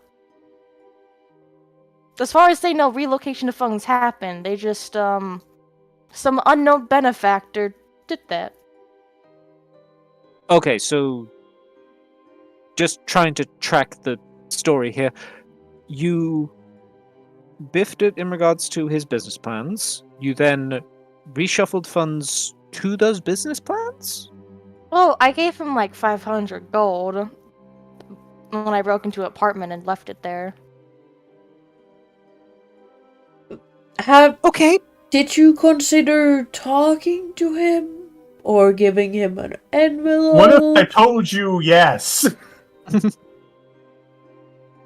So, I know you're new to the dating scene, Volk, but generally speaking, if you like someone, you don't break into their house. Well, I Just as a already general- Honestly, messed Volk, I up. thought it was a very sweet gesture. Just went about it the wrong way.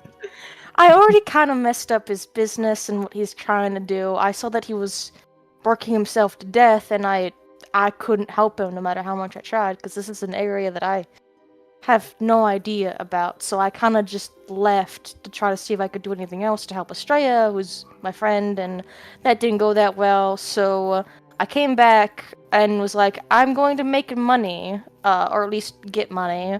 And I was like, well, if I can't help him, I can give him some funds so he can help himself. And I didn't think he wanted to see me again, so I left it there. And I was going to leave it anonymous until I saw something and I felt bad and I put my name down. And he might not want to talk to me again. And that is very fair and justifiable because, yeah. I'm not good at this. Yeah, I apologize for not wingman you for you. This probably would have gone a lot better. Well, honestly, That's to fine. me, it just sounded like you panicked. And you didn't give him the opportunity to say anything back. And now you're avoiding talking to him. Well, also, a merchant is trying to get us to help with something. Do not respond to him. Oh, so that's Okay. what I was about. He was stealing from refugees, and let's just say that I stole from him and gave the money back. Robin Hood, And- gotcha. Cool. Just gave it And back also to... I also stole 1,000 gold from a merchant. Well, not a merchant, but I think some sort of high-end, really annoying noble. Okay. A particular reason you robbed this guy? I don't remember exactly the reason why, but he was like not a good person, criminal, something close to that. He had a weird face. It's Okay. One funny. of those I'm a awful noble looking faces. Checked his vibe, not Okay. good. He was Mhm. doing some illegal activity that, let's just say, was less than reputable, and he's not gonna miss those funds. And he probably will, but he will not have a way to identify where they went. Okay. So Hopefully. that kind of, it's a good thing that one of the first things I did was my research in Lurline because, yeah, that's definitely a lot of bridges burnt. Okay. First thing on the top, I'm just going to say, did Kathros have a letterbox A letterbox. on his front door, or perhaps outside of his front Oh. You know that thing I get mail in? door? Yeah. Yeah, I know whatever. Yes, I think so. Okay. In the future, I'd kind of, if I was giving someone funds and I didn't want them to know it was from me, I'd just pop through the letterbox. Well, at first it wasn't going to be me who did it. I was going to just have it be anonymous, but then he was making a portrait and it was really nice, and I felt bad, so I know my name. And you killed it for the raid, by the way. Thank you. Oh, thank you. Welcome. Thanks for... Wow. We got right. Yeah. Squires have arrived. Okay, cool. Yeah, just, if I think at about the point where you were considering breaking and entering, I would have popped it through the letterbox. I know. I mean, that's how I Okay, met my. Let's just move on. It's fine. Hmm. I did I don't think something I 500 probably gold shouldn't fit me for a have. letterbox. Well, Lorelaine thankfully isn't somewhere we need to go to because, well, as I said, Durbin will come to us when I message him. Yeah. Okay. Dante, did you have a thing you were doing? Oh, You said you'd stuff your dungeon of the month. yes. Well, as you can see, I'm just with these people, and I met with a friend of mine who told me the information, and he's keeping them at bay for as long as he could, so that's that. That's a lot of very vague statements. Yes. I'm a very vague guy. I've noticed. Yep. Would you like to share? Shit. Like what? Specifics. Could try out some specifics. They're neat. Oh. Good meal. We have a good spread, good layout. No need to solely any of it. Just gotta eat it. Well, I can't eat it, but you guys can. Yeah. So you were saying that what you got from Isla didn't really last too long? Oh, that's no. I've been taking months, like, off people in mass. So that's the hunger bit. Easily done. Who? What do you mean? You say people. What people? What do you mean? What people? Are you hungry Look at- As in- right now? Are you good? Like, A who little have you bit. been? What people have you been taking months away from? And the people of here, just for a little bit. The people who work under you? They live here. They don't work under. I don't pay them. They get to live here, rent free, tax free. Is it Some tax rent free? haven. And they're being paid. They're paying you for their stay, with months at a time of their lifespan. Well, let's just say, like, taking a lot of years off someone else. So it's spread the hate a little bit. Okay. It's not love. I Are don't they- like doing it. Are they aware that you're doing this? Are they consenting to it? Yeah. I mean, they gotta be. I can't physically take from your life. Oh, so they are actually offering it to you. I can't take it. Gotcha. Okay. I see. Well, as long as they're knowingly consenting to it, it's their decision, I suppose. Yeah, if that's what you were getting at. I mean, Dante, the way that you were phrasing it, you were very vaguely saying people are getting are giving me my sustenance. I could have assumed that you were just getting people who were passing on the road. What? You know, month Well, here from fine. this merchant, month here from that merchant. Do I look like a lich? Don't answer that. Mm. I know. Yeah. Oh, that's what I thought you were getting at. Oh, okay. Okay, so you have acquired sustenance as the Yeah, I'm gonna always need to, but sadly. You hear a knock on your door. Yep. Thump, thump, thump. Oh, yes. Hey, do you have a moment? You hear Estrella's voice from the other side. Yeah. Oh, come on in. Hi, sorry to interrupt. Long time no see. It has been, wow, like 3 months, right? Hmm.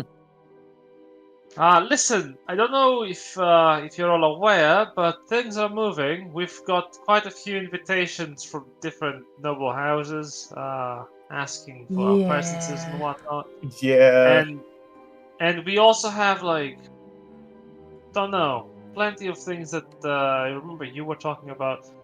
I've got the others lined up outside. I've been just sort of talking to them for a bit.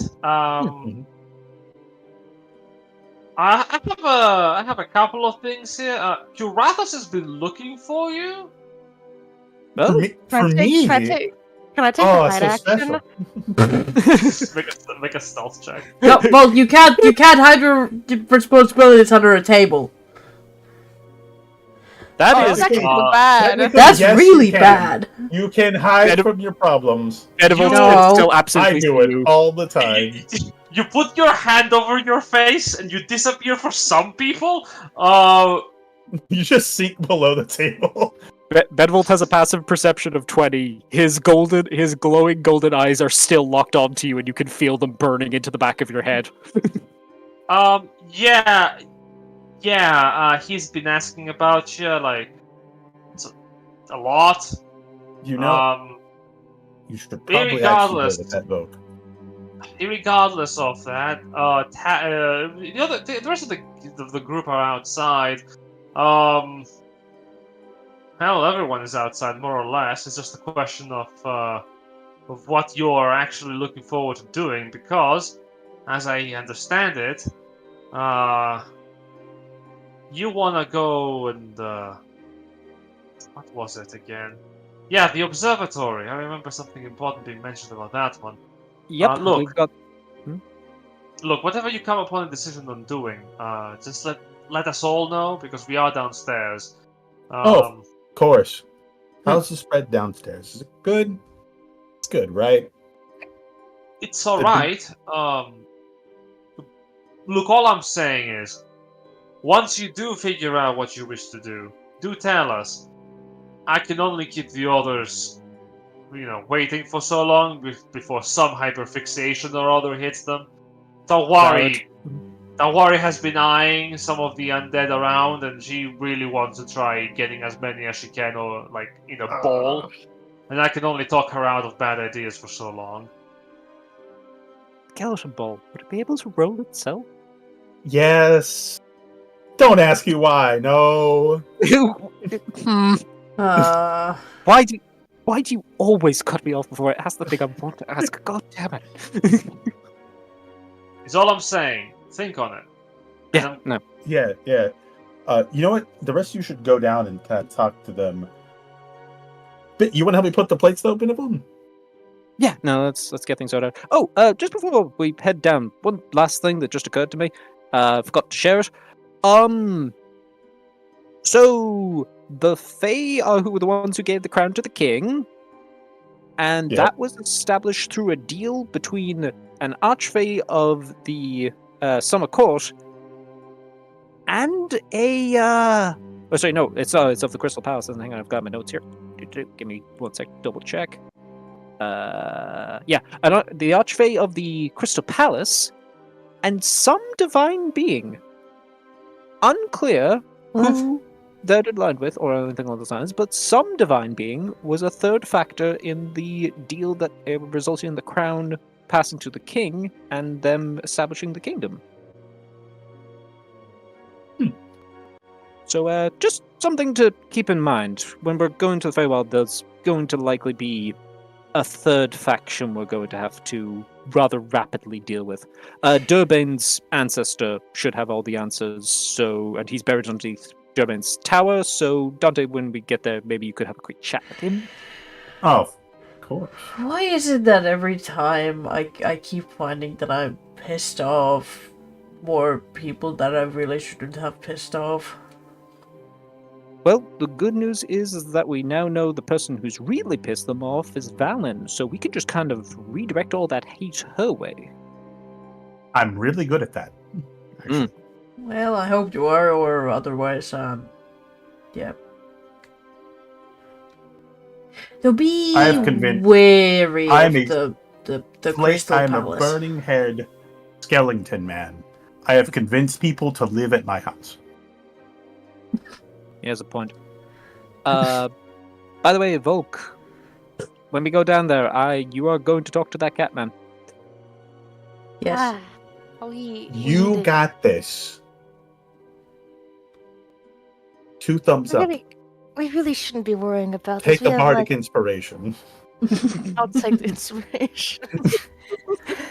We have other things that we need to do and that we need to worry about right now. We don't have the time to talk about this at the moment. But I can't have you distracted. I won't be distracted. I need you to be 100%. Maybe 110%. You need to talk to him. I'll be more distracted if I talk to him. No. I'll and that's for people who've been married. Yeah. I've never got married, but I was in a very long-term relationship. Talk to him. I'll Yes. think about it. Well, you're going downstairs regardless, so you So kind think of fast. have to talk. Yes, be on your toes, as they say, and watch the door. There's a bucket somewhere up there. Mhm. Is it? You hear a distant sound. Ah, god damn it! There it is. You, Right, you wanna help with these and plans? your gods. Yes.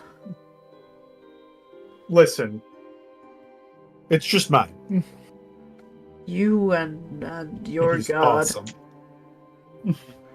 Mine is fairly chill. Just He saying. punched you today. I deserved it.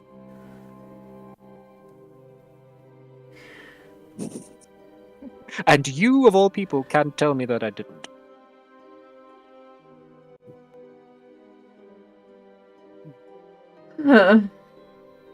Let's go downstairs. Very well. As you head downstairs,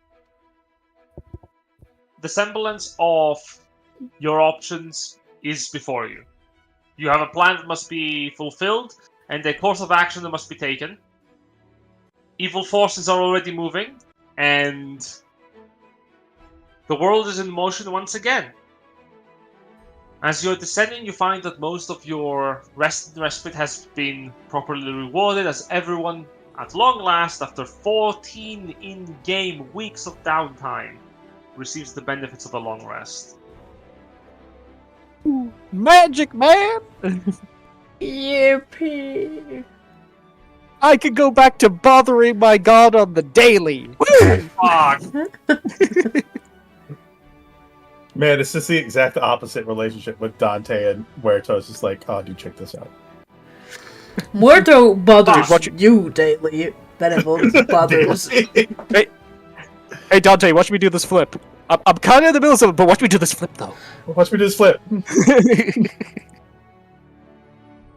Does a flip? Oh, that's actually a cool flip. They get punched. Ah! Oh.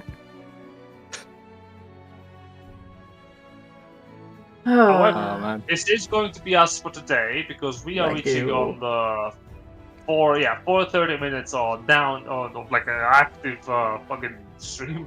Yeah, Holy there's a lot. shit. Yeah, and me and Jen Oh, here at like 3:30 in the morning. Yep. Sorry, But password. before we go, because we have a lot of people here that have stayed around, let's send you off somewhere else. Yeah. I think Davy is actually online streaming, so I'll send you over to him.